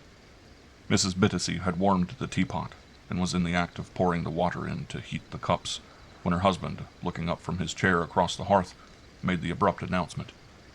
"My dear," he said, as though following a train of thought of which she only heard this final phrase, "it's really quite impossible for me to go." And so abrupt and consequent it sounded that she at first misunderstood. She thought that he meant go out into the garden or the woods, but her heart leaped all the same. The tone of his voice was ominous. "Of course not," she answered. "It would be most unwise. Why should you?" She referred to the mist that always spread on autumn nights upon the lawn. But before she finished the sentence, she knew that he referred to something else, and her heart then gave its second horrible leap. "David, you mean abroad?" she gasped. "I mean abroad, dear, yes." It reminded her of the tone he used when saying goodbye years ago before one of those jungle expeditions she dreaded. His voice then was so serious, so final. It was serious and final now. For several moments, she could think of nothing to say. She busied herself with the teapot. She had filled one cup with hot water till it overflowed, and she emptied it slowly into the slop basin, trying with all her might not to let him see the trembling of her hand. The firelight and the dimness of the room both helped her, but in any case he would hardly have noticed it. His thoughts were far away. Chapter 6. Mrs. Bittacy had never liked their present home. She preferred a flat, more open country that left approaches clear. She liked to see things coming. This cottage on the very edge of the old hunting grounds of William the Conqueror had never satisfied her ideal of a safe and pleasant place to settle down in. The seacoast, with treeless downs behind and a clear horizon in front, as at Eastbourne, say, was her ideal of a proper home. It was curious, this instinctive aversion she felt to being shut in, by trees especially, a kind of claustrophobia almost, probably due, as has been said, to the days in India when the trees took her husband off and surrounded him with dangers. In those weeks of solitude the feeling had matured. She had fought it in her fashion, but never conquered it. Apparently routed, it had a way of creeping back in other forms. In this particular case, yielding to his strong desire, she thought the battle won, but the terror of the trees came back before the first month had passed. They laughed in her face. She never lost knowledge of the fact that the leagues of forest lay about their cottage like a mighty wall, a crowding, watching, listening presence that shut them in from freedom and escape. Far from morbid, naturally, she did her best to deny the thought. And so simple and unartificial was her type of mind that for weeks together she would wholly lose it. Then suddenly it would return upon her with a rush of bleak reality. It was not only in her mind. It existed apart from any mere mood, a separate fear that walked alone. It came and went. Yet, when it went only to watch her from another point of view. It was in abeyance, hidden round the corner. The forest never let her go completely. It was ever ready to encroach. All the branches, she sometimes fancied, stretched one way, towards their tiny cottage and garden, as though it sought to draw them in and merge them in itself. Its great, deep-breathing soul resented the mockery, the insolence, the irritation of the prim garden at its very gates. It would absorb and smother them if it could. And every wind that blew its thundering message over the huge sounding board of the million shaking trees conveyed the purpose that it had. They had angered its great soul. At its heart was this deep, incessant roaring. All this she never framed in words. The subtleties of language lay far beyond her reach. But instinctively she felt it, and more besides. It troubled her profoundly, chiefly, moreover, for her husband. Merely for herself the nightmare might have left her cold.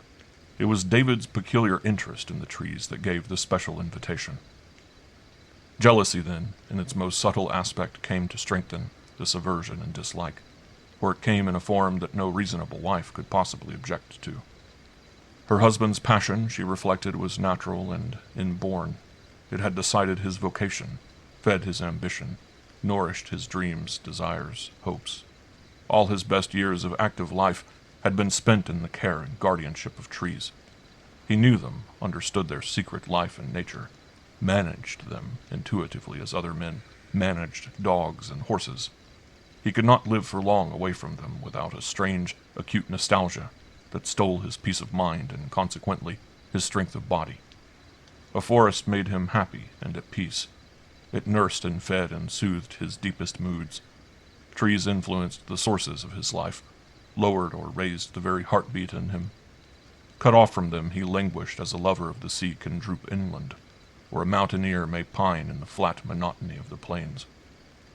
This she could understand, in a fashion at least, and make allowances for. She had yielded gently, even sweetly, to his choice of their English home. For in the little island there is nothing that suggests the woods of wilder countries so nearly as the New Forest. It had the genuine air and mystery, the depth and splendor, the loneliness, and here and there the strong, untamable quality of old-time forests, as Bedtime of the department knew them. In a single detail only had he yielded to her wishes. He consented to a cottage on the edge, instead of in the heart of it. And for a dozen years now they had dwelt in peace and happiness at the lips of this great spreading thing that covered so many leagues, with its tangle of swamps and moors and splendid ancient trees. Only with the last 2 years or so, with his own increasing age and physical decline perhaps, had come this marked growth of passionate interest in the welfare of the forest. She had watched it grow, at first had laughed at it, then talked sympathetically so far as sincerity permitted, then had argued mildly, and finally come to realize that its treatment lay altogether beyond her powers, and so had come to fear it with all her heart. The 6 weeks they annually spent away from their English home, each regarded very differently, of course. For her husband it meant a painful exile that did his health no good. He yearned for his trees, the sight and sound and smell of them. But for herself it meant release from a haunting dread, escape. To renounce those 6 weeks by the sea on the sunny, shining coast of France was almost more than this little woman, even with her unselfishness, could face. After the first shock of the announcement, she reflected as deeply as her nature permitted, prayed, wept in secret, and made up her mind. Duty, she felt clearly, pointed to renouncement. The discipline would certainly be severe. She did not dream at the moment how severe. But this fine, consistent little Christian saw it plain. She accepted it, too, without any sighing of the martyr, though the courage she showed was of the martyr order. Her husband should never know the cost. In all but this one passion, his unselfishness was ever as great as her own. The love she had borne him all these years, like the love she bore her anthropomorphic deity, was deep and real. She loved to suffer for them both. Besides, the way her husband had put it to her was singular. It did not take the form of a mere selfish predilection. Something higher than two wills in conflict seeking compromise was in it from the beginning. "I feel, Sophia, it would really be more than I could manage," he said, slowly gazing into the fire over the tops of his stretched-out muddy boots. "My duty and my happiness lie here with the forest, and with you. My life is deeply rooted in this place. Something I can't define connects my inner being with these trees, and separation would make me ill, might even kill me. My hold on life would weaken. Here is my source of supply. I cannot explain it better than that." He looked up steadily into her face across the table so that she saw the gravity of his expression and the shining of his steady eyes. "David, you feel it as strongly as that?" she said, forgetting the tea things altogether. "Yes," he replied, "I do. And it's not of the body only. I feel it in my soul." The reality of what he hinted at crept into that shadow-covered room like an actual presence, and stood beside them. It came not by the windows or the door, but it filled the entire space between the walls and ceiling. It took the heat from the fire before her face. She felt suddenly cold, confused a little, frightened. She almost felt the rush of foliage in the wind. It stood between them. "There are some things," she faltered. "We are not intended to know, I think." The words expressed her general attitude to life, not alone to this particular incident. And after a pause of several minutes, disregarding the criticism as though he had not heard it, "I cannot explain it better than that, you see," his grave voice answered. "There is this deep, tremendous link, some secret power they emanate that keeps me well and happy and alive. If you cannot understand, I feel at least you may be able to forgive." His tone grew tender, gentle, soft. "My selfishness, I know, must seem quite unforgivable. I cannot help it somehow. These trees, this ancient forest, both seem knitted into all that make me live. And if I go—" There was a little sound of collapse in his voice. He stopped abruptly and sank back in his chair. And at that, A distinct lump came up into her throat which she had great difficulty in managing while she went over and put her arms about him. "My dear," she murmured, "God will direct. We will accept his guidance. He has always shown the way before." "My selfishness afflicts me," he began, but she would not let him finish. "David, he will direct. Nothing shall harm you. You've never been once selfish, and I cannot bear to hear you say such things. The way will open that is best for you, for both of us." She kissed him. She would not let him speak. Her heart was in her throat, and she felt for him far more than for herself. And then he had suggested that she should go alone perhaps for a shorter time and stay in her brother's villa with the children, Alice and Stephen. It was always open to her, as she well knew. "You need the change," he said, when the lamps had been lit and the servant had gone out again. "You need it as much as I dread it. I could manage somehow till you returned, and should feel happier that way if you went. I cannot leave this forest that I love so well. I even feel, Sophie dear," he sat up straight and faced her as he half whispered it, "that I can never leave it again. My life and happiness lie here together." And even while scorning the idea that she should leave him alone with the influence of the forest all about him to have its unimpeded way, she felt the pangs of that subtle jealousy bite keen and close. He loved the forest better than herself, for he placed it first. Behind the words, moreover, hid the unuttered thought that made her so uneasy. The terror Sanderson had brought revived and shook its wings before her very eyes. For the whole conversation of which this was a fragment conveyed the unutterable implication that while he could not spare the trees, they equally could not spare him. The vividness with which he managed to conceal and yet betray the fact brought a profound distress that crossed the border between presentiment and warning into positive alarm. He clearly felt that the trees would miss him, the trees he tended, guarded, watched over, loved. "David, I shall stay here with you. I think you need me, really, don't you?" Eagerly, with a touch of heartfelt passion, the words poured out. "Now more than ever, dear.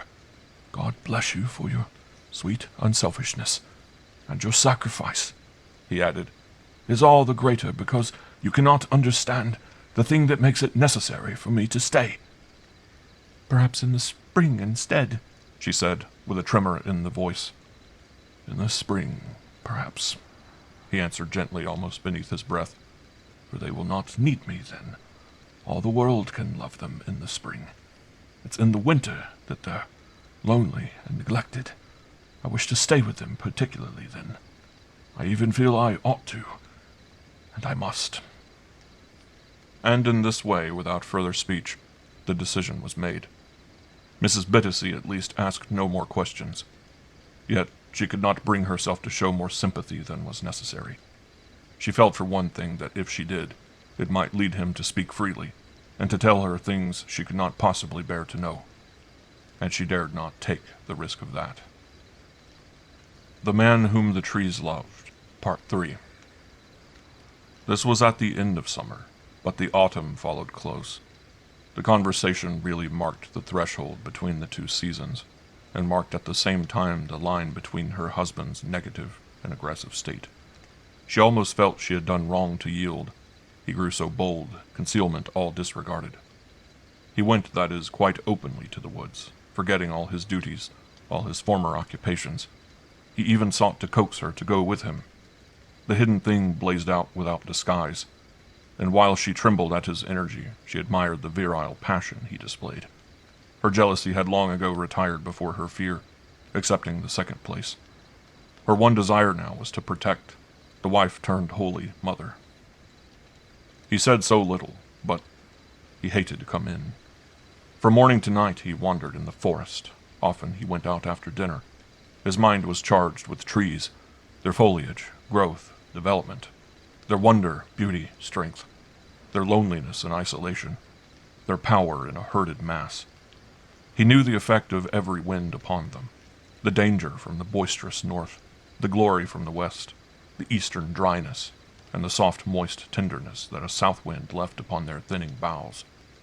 He spoke all day of their sensations, how they drank the fading sunshine, dreamed in the moonlight, thrilled to the kiss of stars, The dew could bring them half the passion of the night, but frost sent them plunging beneath the ground to dwell with hopes of a later coming softness in their roots. They nursed the life they carried, insects, larvae, chrysalis, and when the skies above them melted, he spoke of them standing motionless in an ecstasy of rain, or in the noon of sunshine, self-poised upon their prodigy of shade. And once, in the middle of the night, she woke at the sound of his voice and heard him, wide awake, not talking in his sleep, but talking towards the window where the shadow of the cedar fell at noon. "Oh, art thou sighing for Lebanon, and the long breeze that streams to thy delicious east, sighing for Lebanon, dark cedar?" And when half charmed, half terrified, she turned and called to him by name, he merely said, "My dear, I felt the loneliness, suddenly realized it, the alien desolation of that tree, set here upon our little lawn in England, when all her eastern brothers called to her in sleep." And the answer seemed so queer, so unevangelical, that she waited in silence till he slept again. The poetry passed her by. It seemed unnecessary and out of place. It made her ache with suspicion, fear, jealousy. The fear, however, seemed somehow all lapped up and banished soon afterwards by her unwilling admiration of the rushing splendor of her husband's state. Her anxiety, at any rate, shifted from the religious to the medical. She thought he might be losing his steadiness of mind a little. How often in her prayers she offered thanks for the guidance that had made her stay with him to help and watch is impossible to say. It certainly was twice a day. She even went so far once, when Mr. Mortimer, the vicar, called, and brought with him a more or less distinguished doctor, as to tell the professional man privately some symptoms of her husband's queerness. And his answer that there was nothing he could prescribe for added not a little to her sense of unholy bewilderment. No doubt Sir James had never been consulted under such unorthodox conditions before. His sense of what was becoming naturally overrode his acquired instincts as a skilled instrument that might help the race. "No fever, you think?" she asked insistently with hurry, determined to get something from him. "Nothing that I can deal with, as I told you, madam," replied the offended allopathic knight. Evidently he did not care about being invited to examine patients in this surreptitious way before a teapot on the lawn, chance of a fee most problematical. He liked to see a tongue and feel a thumping pulse, to know the pedigree and bank account of his questioner as well. It was most unusual, in abominable taste besides. Of course it was, but the drowning woman seized the only straw she could. For now the aggressive attitude of her husband overcame her to the point where she found it difficult even to question him. Yet in the house he was so kind and gentle, doing all he could to make her sacrifice as easy as possible. "David, you really are unwise to go out now. The night is damp and very chilly. The ground is soaked in dew. You'll catch your death of cold." His face lightened. "Won't you come with me, dear? Just for once. I'm only going to the corner of the hollies to see the beach that stands so lonely by itself." She had been out with him in the short dark afternoon, and they had passed that evil group of hollies where the gypsies camped. Nothing else would grow there, but the hollies throve upon the stony soil. "David, the beach is all right and safe." She had learned his phraseology a little, made clever out of due season by her love. "There's no wind tonight." "But it's rising," he answered. "Rising in the east. I heard it in the bare and hungry larches. They need the sun and dew, and always cry out when the wind's upon them from the east." She sent a short unspoken prayer most swiftly to her deity as she heard him say it. For every time now, when he spoke in this familiar, intimate way of the life of the trees, she felt a sheet of cold fastened tightly against her very skin and flesh. She shivered. How could he possibly know such things? Yet in all else, and in the relations of his daily life, he was sane and reasonable, loving, kind and tender. It was only on the subject of the trees he seemed unhinged and queer.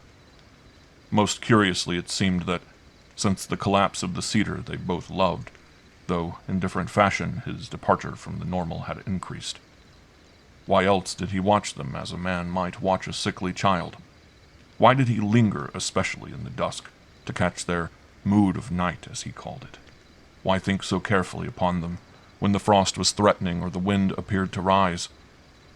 As she put it so frequently now to herself, how could he possibly know such things? He went. As she closed the front door after him, she heard the distant roaring in the forest. And then it suddenly struck her.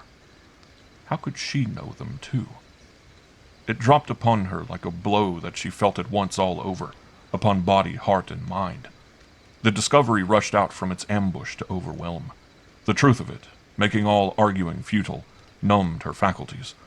But though at first it deadened her, she soon revived, and her being rose into aggressive opposition. A wild yet calculated courage like that which animates the leaders of splendid forlorn hopes flamed in her little person, flamed grandly and invincible. While knowing herself insignificant and weak, she knew at the same time that power at her back which moves the worlds. The faith that filled her was the weapon in her hands, and the right by which she claimed it. But the spirit of utter selfless sacrifice that characterized her life was the means by which she mastered its immediate use. For a kind of white and faultless intuition guided her to the attack. Behind her stood her Bible and her God. How so magnificent a divination came to her at all may well be a matter for astonishment, though some clue of explanation lies, perhaps, in the very simpleness of her nature. At any rate, she saw quite clearly certain things, saw them in moments only, after prayer, in the still silence of the night, or when left alone those long hours in the house with her knitting and her thoughts, and the guidance which then flashed into her remained even after the manner of its coming was forgotten. They came to her, these things she saw, formless, wordless. She could not put them into any kind of language, but by the very fact of being uncaught in sentences, they retained their original clear vigor. Hours of patient waiting brought the first, and the others followed easily afterwards by degrees on subsequent days, a little and a little. Her husband had been gone since early morning, and had taken his luncheon with him. She was sitting by the tea things, the cups and teapot warmed, the muffins in the fender keeping hot, all ready for his return, when she realized quite abruptly that this thing which took him off, which kept him out so many hours day after day, this thing that was against her own little will and instincts, was enormous as the sea. It was no mere prettiness of single trees, but something massed and mountainous. About her rose the wall of its huge opposition to the sky, its scale gigantic, its power utterly prodigious. What she knew of it hitherto as green and delicate forms waving and rustling in the winds was but, as it were, the spray of foam that broke into sight upon the nearer edge of viewless depths far, far away. The trees indeed were sentinels set visibly about the limits of a camp that itself remained invisible. The awful hum and murmur of the main body in the distance passed into that still room about her with the firelight and hissing kettle. Out yonder, in the forest further out, the thing that was ever roaring at the center was dreadfully increasing. The sense of definite battle, too, battle between herself and the forest for his soul, came with it. Its presentiment was as clear as though Thompson had come into the room and quietly told her that the cottage was surrounded. "Please, ma'am, there are trees coming up about the house," she might have suddenly announced, and equally might have heard her own answer. "It's all right, Thompson. The main body is still far away." Immediately upon its heels, then, came another truth, the close reality that shocked her. She saw that jealousy was not confined to the human and animal world alone, but ran through all creation. The vegetable kingdom knew it too. So-called inanimate nature shared it with the rest. Trees felt it.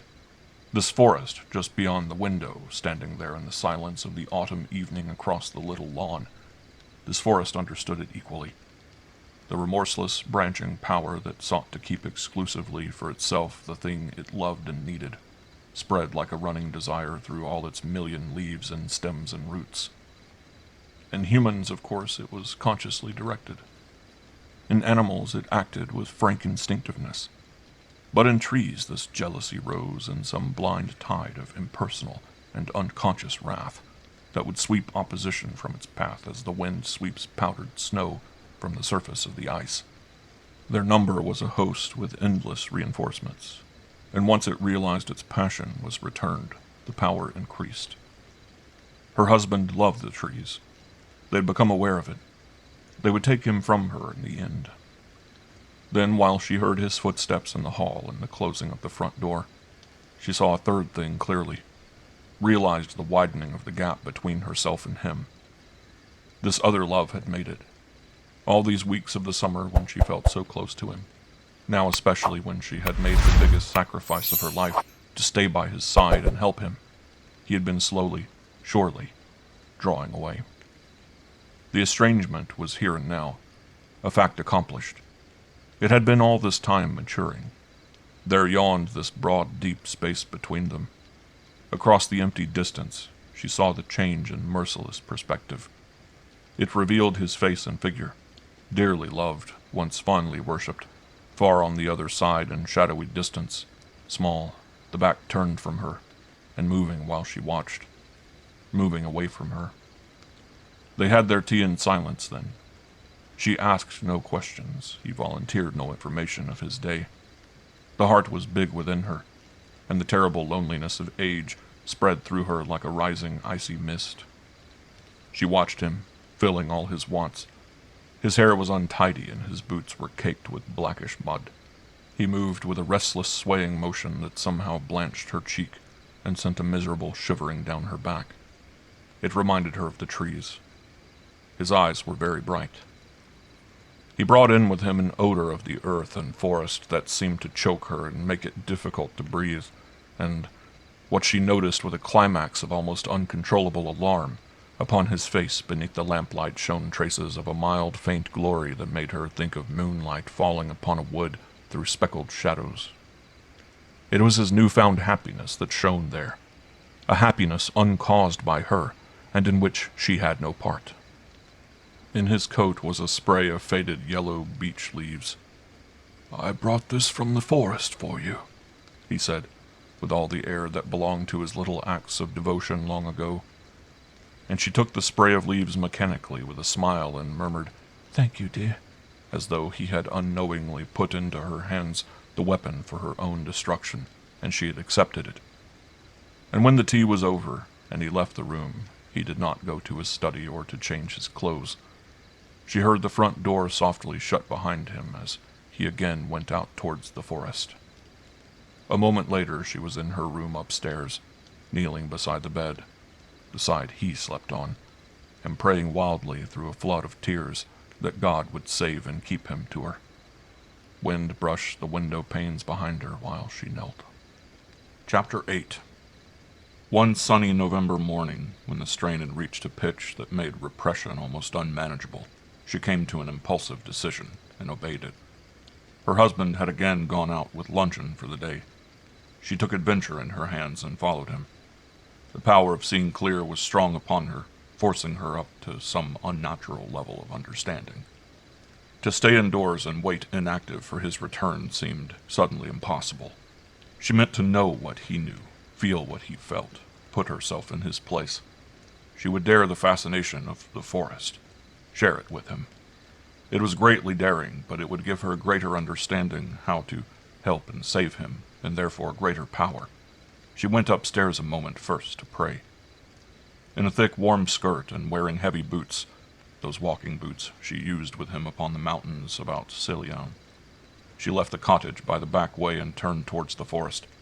She could not actually follow him, for he had started off an hour before and she knew not exactly his direction. What was so urgent in her was the wish to be with him in the woods, to walk beneath the leafless branches just as he did, to be there when he was there, even though not together. For it had come to her that she might thus share with him for once this horrible, mighty life and breathing of the trees he loved. In winter, he had said, they needed him particularly, and winter now was coming. Her love must bring her something of what he felt himself, the huge attraction, the suction and the pull of all the trees. Thus, in some vicarious fashion, she might share, though unknown to himself, this very thing that was taking him away from her. She might thus even lessen its attack upon himself. The impulse came to her clairvoyantly, and she obeyed without a sign of hesitation.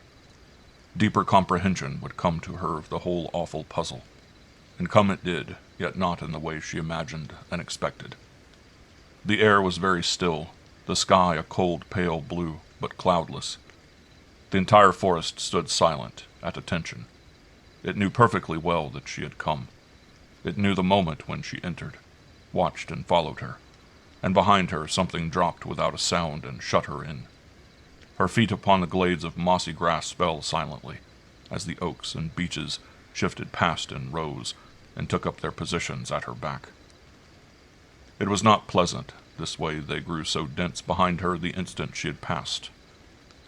She realized that they gathered in an ever-growing army, massed, herded, trooped, between her and the cottage, shutting off escape. They let her pass so easily, but to get out again she would know them differently. Thick, crowded branches, all drawn and hostile. Already their increasing numbers bewildered her. In front they looked so sparse and scattered, with open spaces where the sunshine fell. But when she turned, it seemed they stood so close together, a serried army, darkening the sunlight.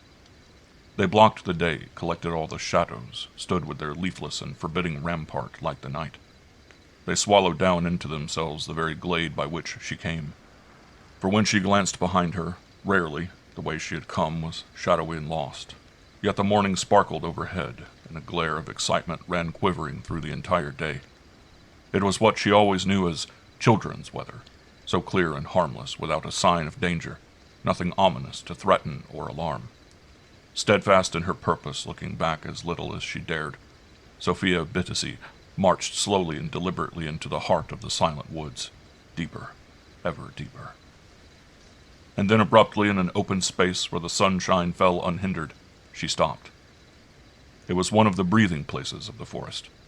Dead, withered bracken lay in patches of unsightly gray. There were bits of heather, too. All round, the trees stood looking on.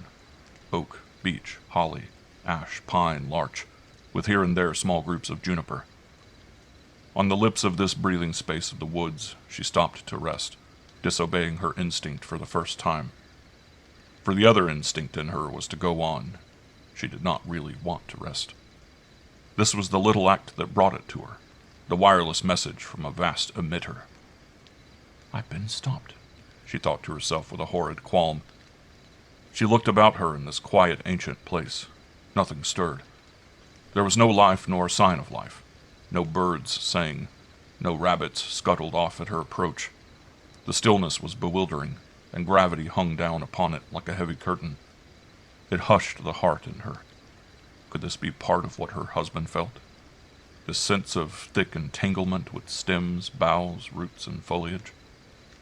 "This has always been as it is now," she thought, yet not knowing why she thought it. "Ever since the forest grew, it has been still and secret here. It has never changed." The curtain of silence drew closer while she said it, thickening round her. "For 1,000 years. I'm here with 1,000 years. And behind this place stands all the forest of the world." So foreign to her temperament were such thoughts, and so alien to all she had been taught to look for in nature, that she strove against them. She made an effort to oppose, but they clung and haunted just the same. They refused to be dispersed. The curtain hung dense and heavy as though its texture thickened. The air with difficulty came through. And then she thought that curtain stirred. There was movement somewhere. That obscure dim thing which ever broods behind the visible appearances of trees came nearer to her. She caught her breath and stared about her, listening intently. The trees, perhaps because she saw them more in detail now, it seemed to her had changed.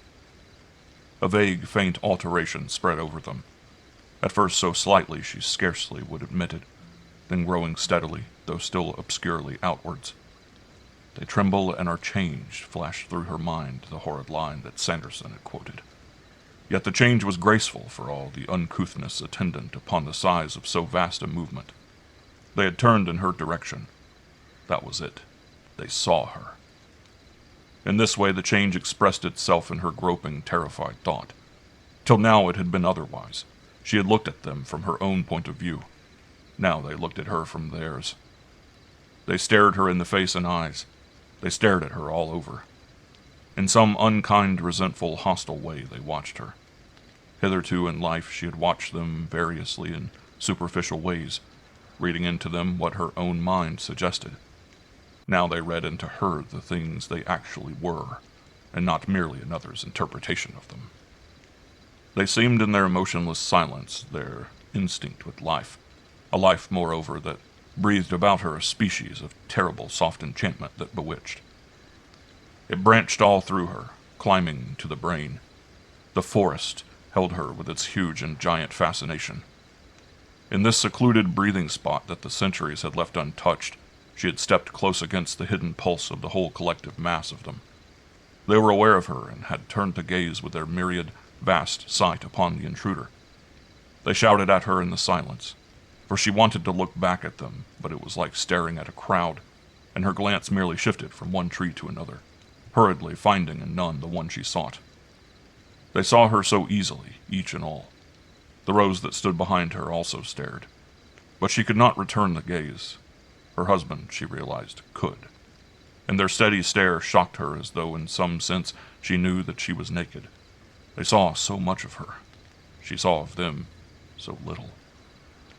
Her efforts to return their gaze were pitiful. The constant shifting increased her bewilderment.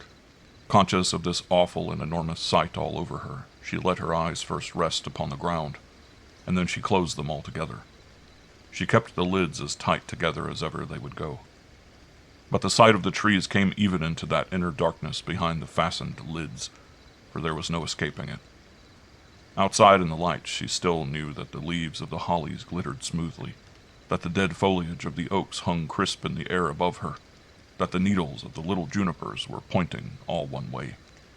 The spread perception of the forest was focused on herself, and no mere shutting of the eyes could hide its scattered yet concentrated stare, the all-inclusive vision of great woods. There was no wind, yet here and there a single leaf hanging by its dried-up stalk shook all alone with great rapidity, rattling. It was the sentry drawing attention to her presence. And then again, as once long weeks before, she felt their being as a tide about her. The tide had turned. That memory of her childhood sands came back, when the nurse said, "The tide has turned now. We must go in."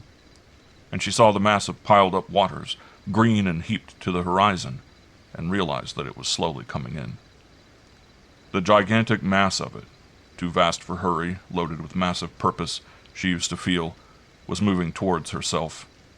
The fluid body of the sea was creeping along beneath the sky to the very spot upon the yellow sands where she stood and played. The sight and thought of it had always overwhelmed her with a sense of awe, as though her puny self were the object of the whole sea's advance. The tide had turned. We had better go now in. This was happening now about her.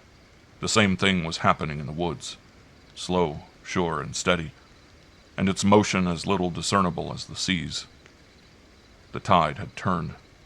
The small human presence that had ventured among its green and mountainous depths, moreover, was its objective. That all was clear within her while she sat and waited with tight-shut lids. But the next moment she opened her eyes with a sudden realization of something more. The presence that it sought was after all not hers. It was the presence of someone other than herself. And then she understood. Her eyes had opened with a click, it seemed. But the sound in reality was outside herself. Across the clearing where the sunshine lay so calm and still, she saw the figure of her husband, moving among the trees, a man like a tree walking. With hands behind his back and head uplifted, he moved quite slowly, as though absorbed in his own thoughts. Hardly 50 paces separated them, but he had no inkling of her presence there so near. With mind intent and senses all turned inwards, he marched past her like a figure in a dream, and like a figure in a dream she saw him go. Love, yearning, pity, rose in a storm within her, but as in nightmare she found no words or movement possible. She sat and watched him go from her, go into the deeper reaches of the green enveloping woods. Desire to save, to bid him stop and turn, ran in a passion through her being. But there was nothing she could do. She saw him go away from her, go of his own accord and willingly beyond her. She saw the branches drop about his steps and hide him. His figure faded out among the speckled shade and sunlight. The trees covered him. The tide just took him, all unresisting and content to go. Upon the bosom of the green, soft sea, he floated away beyond her reach of vision. Her eyes could follow him no longer. He was gone. And then for the first time she realized, even at that distance, that the look upon his face was one of peace and happiness, rapt and caught away in joy, a look of youth. That expression now he never showed to her, but she had known it. Years ago, in the early days of their married life, she had seen it on his face. Now it no longer obeyed the summons of her presence and her love. The woods alone could call it forth. It answered to the trees. The forest had taken every part of him, from her, his very heart and soul. Her sight that had plunged inwards to the fields of faded memory now came back to outer things again. She looked about her, and her love, returning empty-handed and unsatisfied, left her open to the invading of the bleakest terror she had ever known. That such things could be real and happen found her helpless utterly. Terror invaded the quietest corners of her heart, that had never yet known quailing. She could not, for moments at any rate, reach either her Bible or her God. Desolate in an empty world of fear, she sat with eyes too dry and hot for tears, yet with a coldness as of ice upon her very flesh. She stared, unseeing about her. That horror which stalks in the stillness of the noonday, when the glare of an artificial sunshine lights up the motionless trees, moved all about her. In front and behind she was aware of it. Beyond this stealthy silence, just within the edge of it, the things of another world were passing. But she could not know them.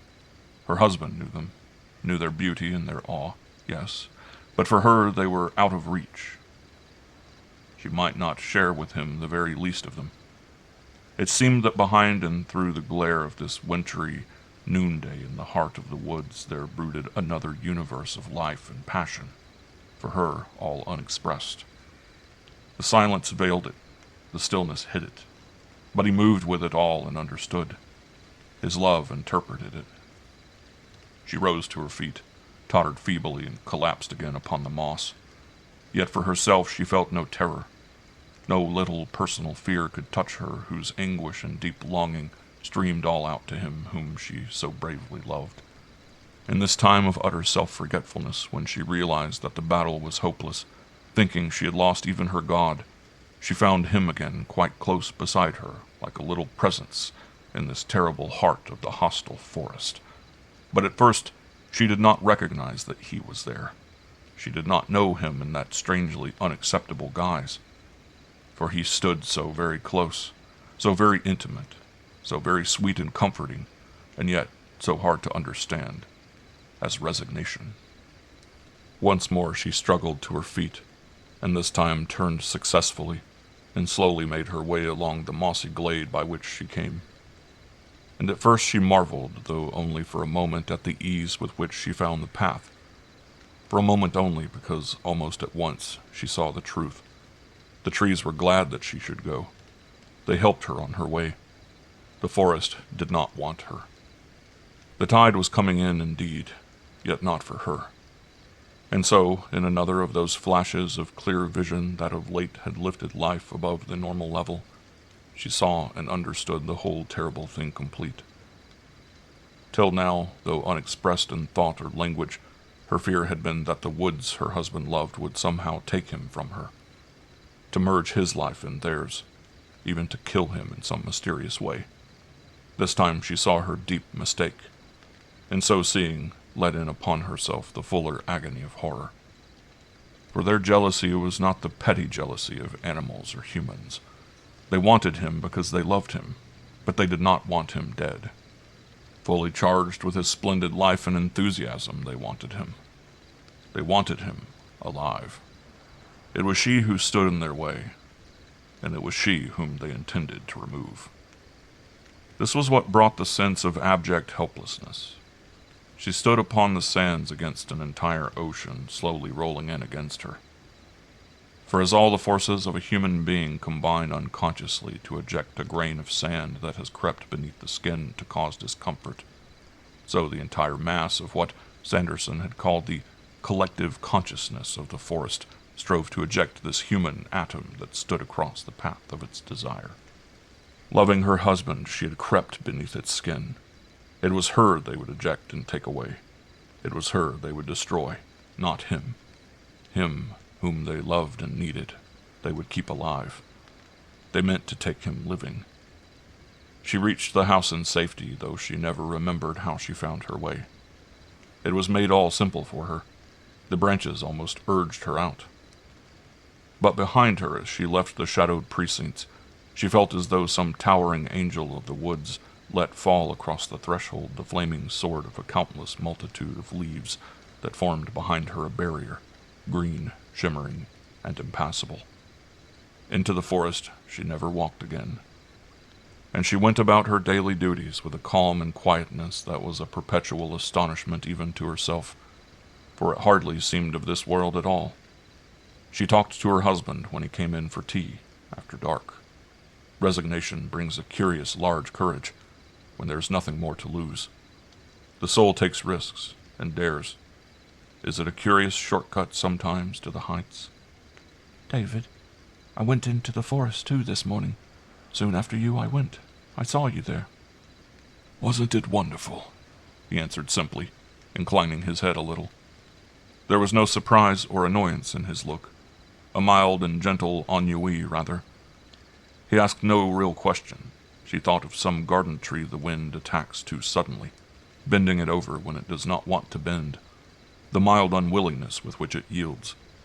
She often saw him this way now, in the terms of trees. It was very wonderful indeed, dear, yes, she replied low, her voice not faltering, though indistinct. But for me it was too strange and big. The passion of tears lay just below the quiet voice, all unbetrayed. Somehow she kept them back. There was a pause, and then he added, I find it more and more so every day. His voice passed through the lamp-lit room like a murmur of the wind and branches. The look of youth and happiness she had caught upon his face out there had wholly gone, and an expression of weariness was in its place, as of a man distressed vaguely at finding himself in uncongenial surroundings where he is slightly ill at ease. It was the house he hated, coming back to rooms and walls and furniture. The ceilings and closed windows confined him, yet in it no suggestion that he found her irksome. Her presence seemed of no account at all. Indeed, he hardly noticed her. For whole long periods he lost her, did not know that she was there. He had no need of her. He lived alone. Each lived alone. The outward signs by which she recognized that the awful battle was against her and the terms of surrender accepted were pathetic. She put the medicine chest away upon the shelf. She gave the orders for his pocket luncheon before he asked. She went to bed alone and early, leaving the front door unlocked. With milk and bread and butter in the hall beside the lamp, all concessions that she felt impelled to make. For more and more, unless the weather was too violent, he went out after dinner even, staying for hours in the woods. But she never slept until she heard the front door close below, and knew soon afterwards his careful step come creeping up the stairs and into the room so softly. Until she heard his regular deep breathing close beside her, she lay awake. All strength or desire to resist had gone for good. The thing against her was too huge and powerful. Capitulation was complete, a fact accomplished. She dated it from the day she followed him to the forest. Moreover, the time for evacuation, her own evacuation, seemed approaching. It came stealthily ever nearer, surely and slowly as the rising tide she used to dread. At the high water mark she stood waiting calmly, waiting to be swept away. Across the lawn all those terrible days of early winter, the encircling forest watched it come, guiding its silent swell and currents towards her feet. Only she never once gave up her Bible or her praying.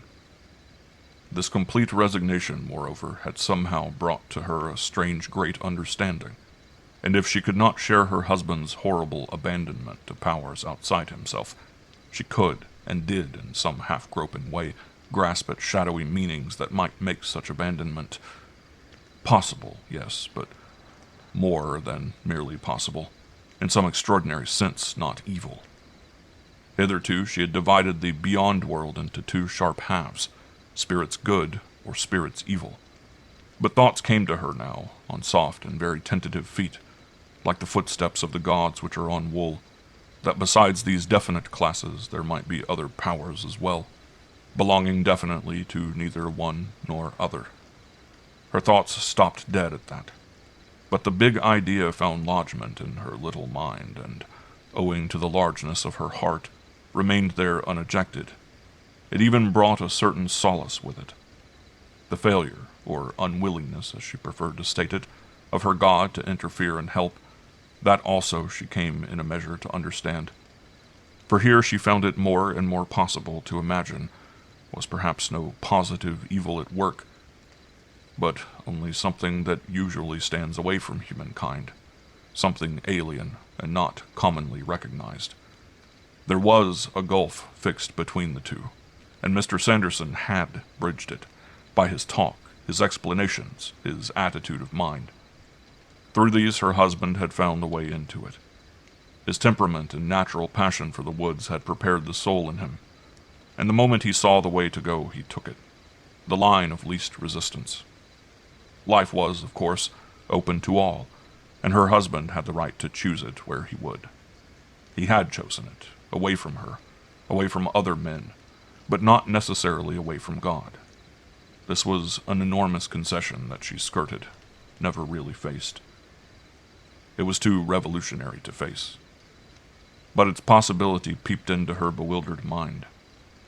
It might delay his progress, or it might advance it. Who could know? And why should God, who ordered all things with such magnificent detail, from the pathway of a sun to the falling of a sparrow, object to his free choice, or interfere to hinder him and stop? She came to realize resignation, that is, in another aspect. It gave her comfort, if not peace. She fought against all belittling of her God. It was perhaps enough that he knew. "You're not alone, dear, in the trees out there?" she ventured one night as he crept on tiptoe into the room not far from midnight. "God is with you?" "Magnificently," was the immediate answer, given with enthusiasm. "For he is everywhere, and I only wish that you—" But she stuffed the clothes against her ears. That invitation on his lips was more than she could bear to hear. It seemed like asking her to hurry to her own execution. She buried her face among the sheets and blankets, shaking all over like a leaf. Chapter 9. And so the thought that she was the one to go remained and grew. It was perhaps first sign of that weakening of the mind which indicated the singular manner of her going. For it was her mental opposition, the trees felt, that stood in their way. Once that was overcome, obliterated, her physical presence did not matter. She would be harmless. Having accepted defeat, because she had come to feel that his obsession was not actually evil, she accepted at the same time the conditions of an atrocious loneliness. She stood now from her husband farther than from the moon. They had no visitors. Callers were few and far between, and less encouraged than before. The empty dark of winter was before them. Among the neighbors was none in whom, without disloyalty to her husband, she could confide. Mr. Mortimer, had he been single, might have helped her in this desert of solitude that preyed upon her mind, but his wife was there the obstacle. For Mrs. Mortimer wore sandals, believed that nuts were the complete food of man, and indulged in other idiosyncrasies that classed her inevitably among the latter signs, which Mrs. Bittacy had been taught to dread as dangerous. She stood most desolately alone. Solitude, therefore, in which the mind unhindered feeds upon its own delusions, was the assignable cause of her gradual mental disruption and collapse. With the definite arrival of the colder weather, her husband gave up his rambles after dark. Evenings were spent together over the fire. He read the Times. They even talked about their postponed visit abroad in the coming spring. No restlessness was on him at the change. He seemed content and easy in his mind, spoke little of the trees and woods, enjoyed far better health than if there had been change of scene, and to herself was tender, kind, solicitous over trifles, as in the distant days of their first honeymoon.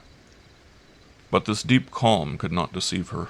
It meant, she fully understood, that he felt sure of himself, sure of her, and sure of the trees as well. It all lay buried in the depths of him, too secure and deep, too intimately established in his central being to permit of those surface fluctuations which betray disharmony within. His life was hid with trees.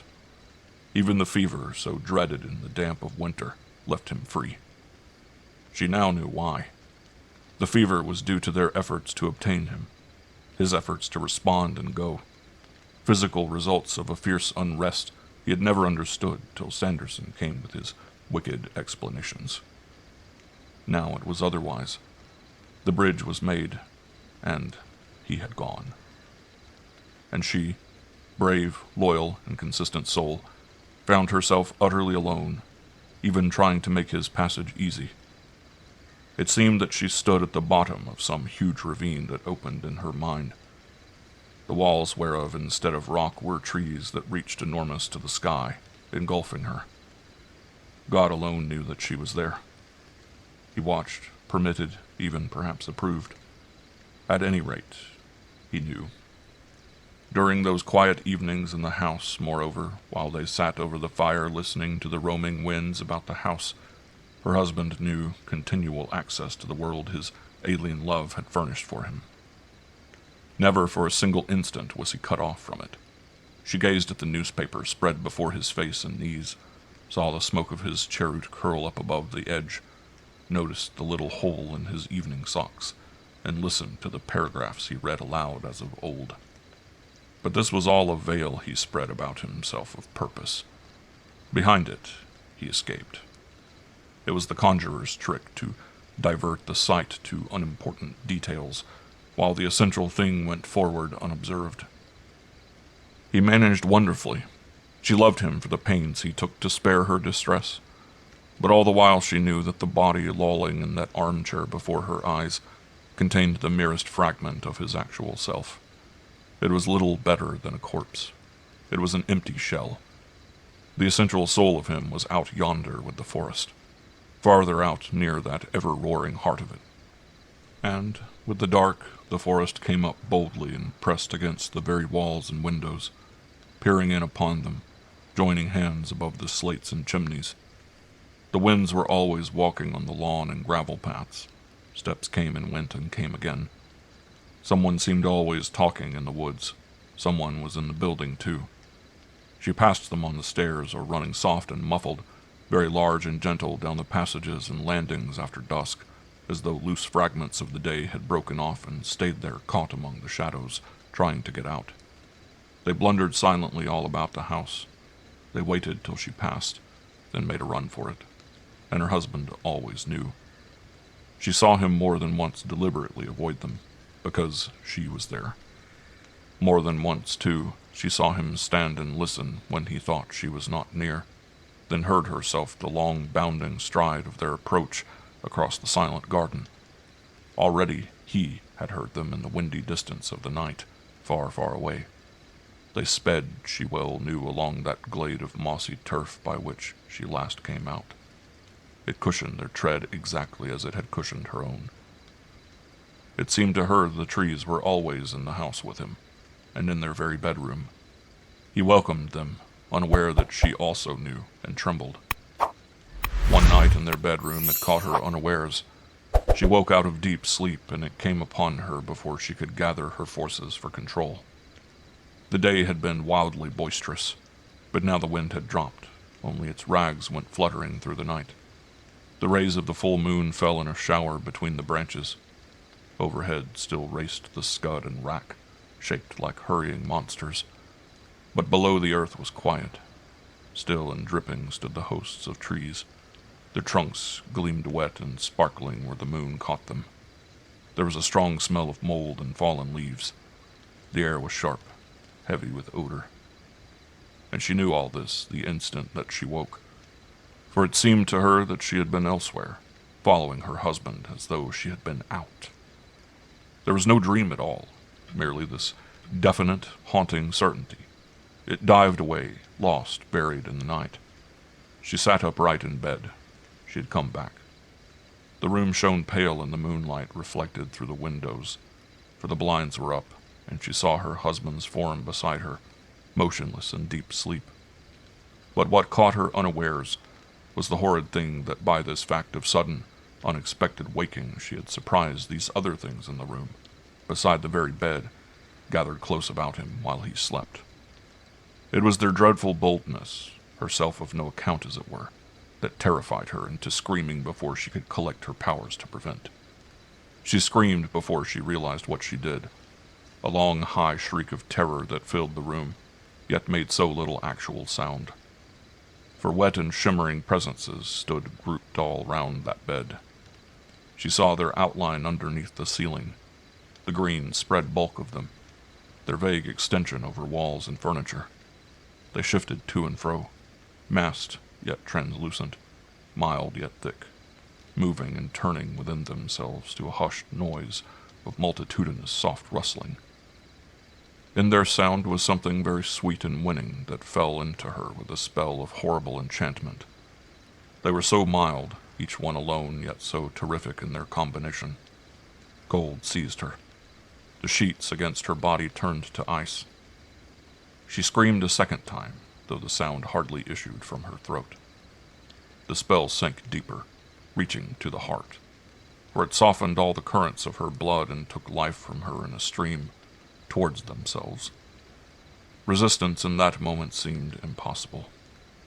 Her husband then stirred in his sleep and woke, and instantly the forms drew up, erect, and gathered themselves in some amazing way together. They lessened in extent, then scattered through the air like an effect of light when shadows seek to smother it. It was tremendous, yet most exquisite. A sheet of pale green shadow that yet had form and substance filled the room. There was a rush of silent movement as the presences drew past her through the air, and they were gone. But clearest of all she saw the manner of their going, for she recognized in their tumult of escape by the window open at the top the same wide, looping circles, spirals it seemed, that she had seen upon the lawn those weeks ago when Sanderson had talked. The room once more was empty. In the collapse that followed, she heard her husband's voice as though coming from some great distance. Her own replies she heard as well. Both were so strange and unlike their normal speech, the very words unnatural. "What is it, dear? Why do you wake me now?" And his voice whispered it with a sighing sound like wind and pine boughs. "A moment since something went past me through the air of the room. Back to the night outside it went." Her voice, too, held the same note as of wind entangled among too many leaves. "My dear, it was the wind." "But it called, David. It was calling you by name." "The stir of the branches, dear, was what you heard. Now, sleep again, I beg you. Sleep." "It had a crowd of eyes all through and over it, before and behind." Her voice grew louder, but his own in reply sank lower, far away and oddly hushed. "The moonlight, dear, upon the sea of twigs and boughs in the rain, was what you saw." "But it frightened me. I've lost my God, and you. I'm cold as death." "My dear, it is the cold of the early morning hours. The whole world sleeps. Now sleep again yourself." He whispered close to her ear. She felt his hand stroking her. His voice was soft and very soothing, but only a part of him was there. Only a part of him was speaking. It was a half-emptied body that lay beside her and uttered these strange sentences, even forcing her own singular choice of words. The horrible dim enchantment of the trees was close about them, in the room. Gnarled, ancient, lonely trees of winter, whispering round the human life they loved. "And let me sleep again," she heard him murmur as he settled down among the clothes. "Sleep back into that deep, delicious peace from which you called me." His dreamy, happy tone, and that look of youth and joy she discerned upon his features, even in the filtered moonlight, touched her again as with the spell of those shining, mild green presences. It sank down into her. She felt sleep grope for her. On the threshold of slumber, one of those strange, vagrant voices that loss of consciousness lets loose cried faintly in her heart, "There is joy in the forest over one sinner that—" Then sleep took her before she had time to realize even that she was vilely parodying one of her most precious texts, and that the irreverence was ghastly. And though she quickly slept again, her sleep was not as usual, dreamless. It was not woods and trees she dreamed of, but a small and curious dream that kept coming again and again upon her, that she stood upon a wee bare rock in the sea, and that the tide was rising. The water first came to her feet, then to her knees, then to her waist. Each time the dream returned, the tide seemed higher. Once it rose to her neck, once even to her mouth, covering her lips for a moment so that she could not breathe. She did not wake between the dreams. A period of drab and dreamless slumber intervened, but finally the water rose above her eyes and face, completely covering her head. And then came explanation, the sort of explanation dreams bring. She understood, for beneath the water she had seen the world of seaweed, rising from the bottom of the sea like a forest of dense green, long sinuous stems, immense thick branches, millions of feelers spreading through the darkened watery depths, the power of their ocean foliage. The vegetable kingdom was even in the sea. It was everywhere. Earth, air, and water helped it. Way of escape there was none. And even underneath the sea she heard that terrible sound of roaring. Was it surf, or wind, or voices? Further out, yet coming steadily towards her. And so, in the loneliness of that drab English winter, the mind of Mrs. Bittacy, preying upon itself, and fed by constant dread, went lost in disproportion. Dreariness filled the weeks with dismal, sunless skies, and a clinging moisture that knew no wholesome tonic of keen frosts. Alone with her thoughts, both her husband and her God withdrawn into distance, she counted the days to spring. She groped her way, stumbling down the long dark tunnel. Through the arch at the far end lay a brilliant picture of the violet sea, sparkling on the coast of France. There lay safety and escape for both of them, could she but hold on. Behind her the trees blocked up the other entrance. She never once looked back. She drooped. Vitality passed from her, drawn out in a way as by some steady suction. Immense and incessant was the sensation of her powers draining off. The taps were all turned on. Her personality, as it were, streamed steadily away, coaxed outwards by this power that never wearied and seemed inexhaustible. It won her as the full moon wins the tide. She waned, she faded, she obeyed.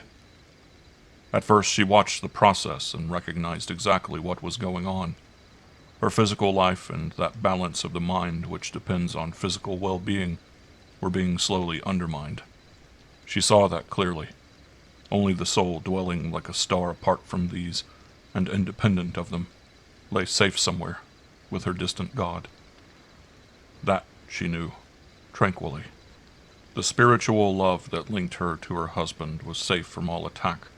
Later, in his good time, they would merge together again because of it.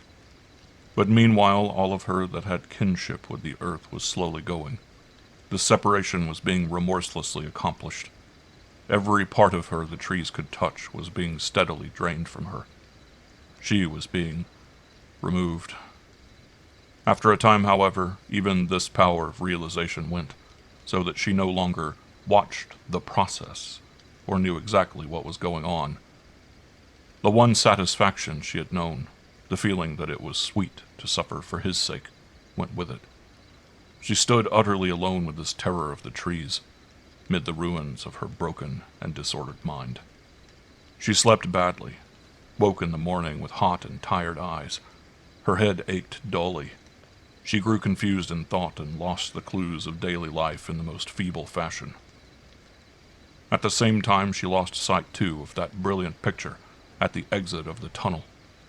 It faded away into a tiny semicircle of pale light, the violet sea in the sunshine the merest point of white, remote as a star and equally inaccessible. She knew now that she could never reach it, and through the darkness that stretched behind, the power of the trees came close and caught her, twining about her feet and arms, climbing to her very lips. She woke at night, finding it difficult to breathe. There seemed wet leaves pressed against her mouth, and soft green tendrils clinging to her neck. Her feet were heavy, half-rooted, as it were, in deep, thick earth. Huge creepers stretched along the whole of that black tunnel, feeling about her person for points where they might fasten well, as ivy or the giant parasites of the vegetable kingdom settle down on the trees themselves to sap their life and kill them. Slowly and surely, the morbid growth possessed her life and held her. She feared those very winds that ran about the wintry forest. They were in league with it. They helped it everywhere. "Why don't you sleep, dear?" It was her husband now who had played the role of nurse, tending her little wants with an honest care that at least aped the services of love. He was so utterly unconscious of the raging battle he had caused. "What is it keeps you so wide awake and restless?" "The winds," she whispered in the dark. For hours she had lain watching the tossing of the trees through the blindless windows. "They go walking and talking everywhere tonight, keeping me awake, and all the time they call so loudly to you." And his strange whispered answer appalled her for a moment, until the meaning of it faded and left her in a dark confusion of the mind that was now becoming almost permanent. "The trees excite them in the night. The winds are the great swift carriers. Go with them, dear, and not against. You'll find sleep that way if you do." "The storm is rising," she began, hardly knowing what she said. "All the more, then. Go with them. Don't resist. They'll take you to the trees, that's all." Resist. The word touched on the button of some text that once had helped her.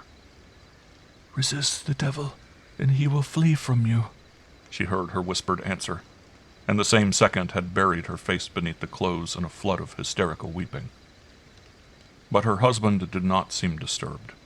Perhaps he did not hear it, for the wind ran just then against the windows with a booming shout, and the roaring of the forest farther out came behind the blow, surging into the room.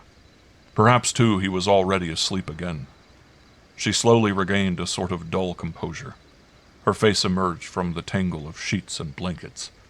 With a growing terror over her, she listened. The storm was rising. It came with a sudden and impetuous rush that made all further sleep for her impossible. Alone in a shaking world, it seemed, she lay and listened. That storm interpreted for her mind the climax. The forest bellowed out its victory to the winds. The winds, in turn, proclaimed it to the night. The whole world knew of her complete defeat, her loss, her little human pain. This was the roar and shout of victory that she listened to. For, unmistakably, the trees were shouting in the dark.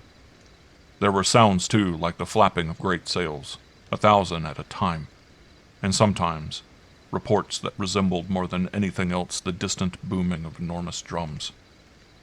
The trees stood up. The whole beleaguering host of them stood up, and with the uproar of their million branches drummed the thundering message out across the night. It seemed as if they all had broken loose. Their roots swept trailing over field and hedge and roof. They tossed their bushy heads beneath the clouds with a wild, delighted shuffling of great boughs. With trunks upright, they raced leaping through the sky.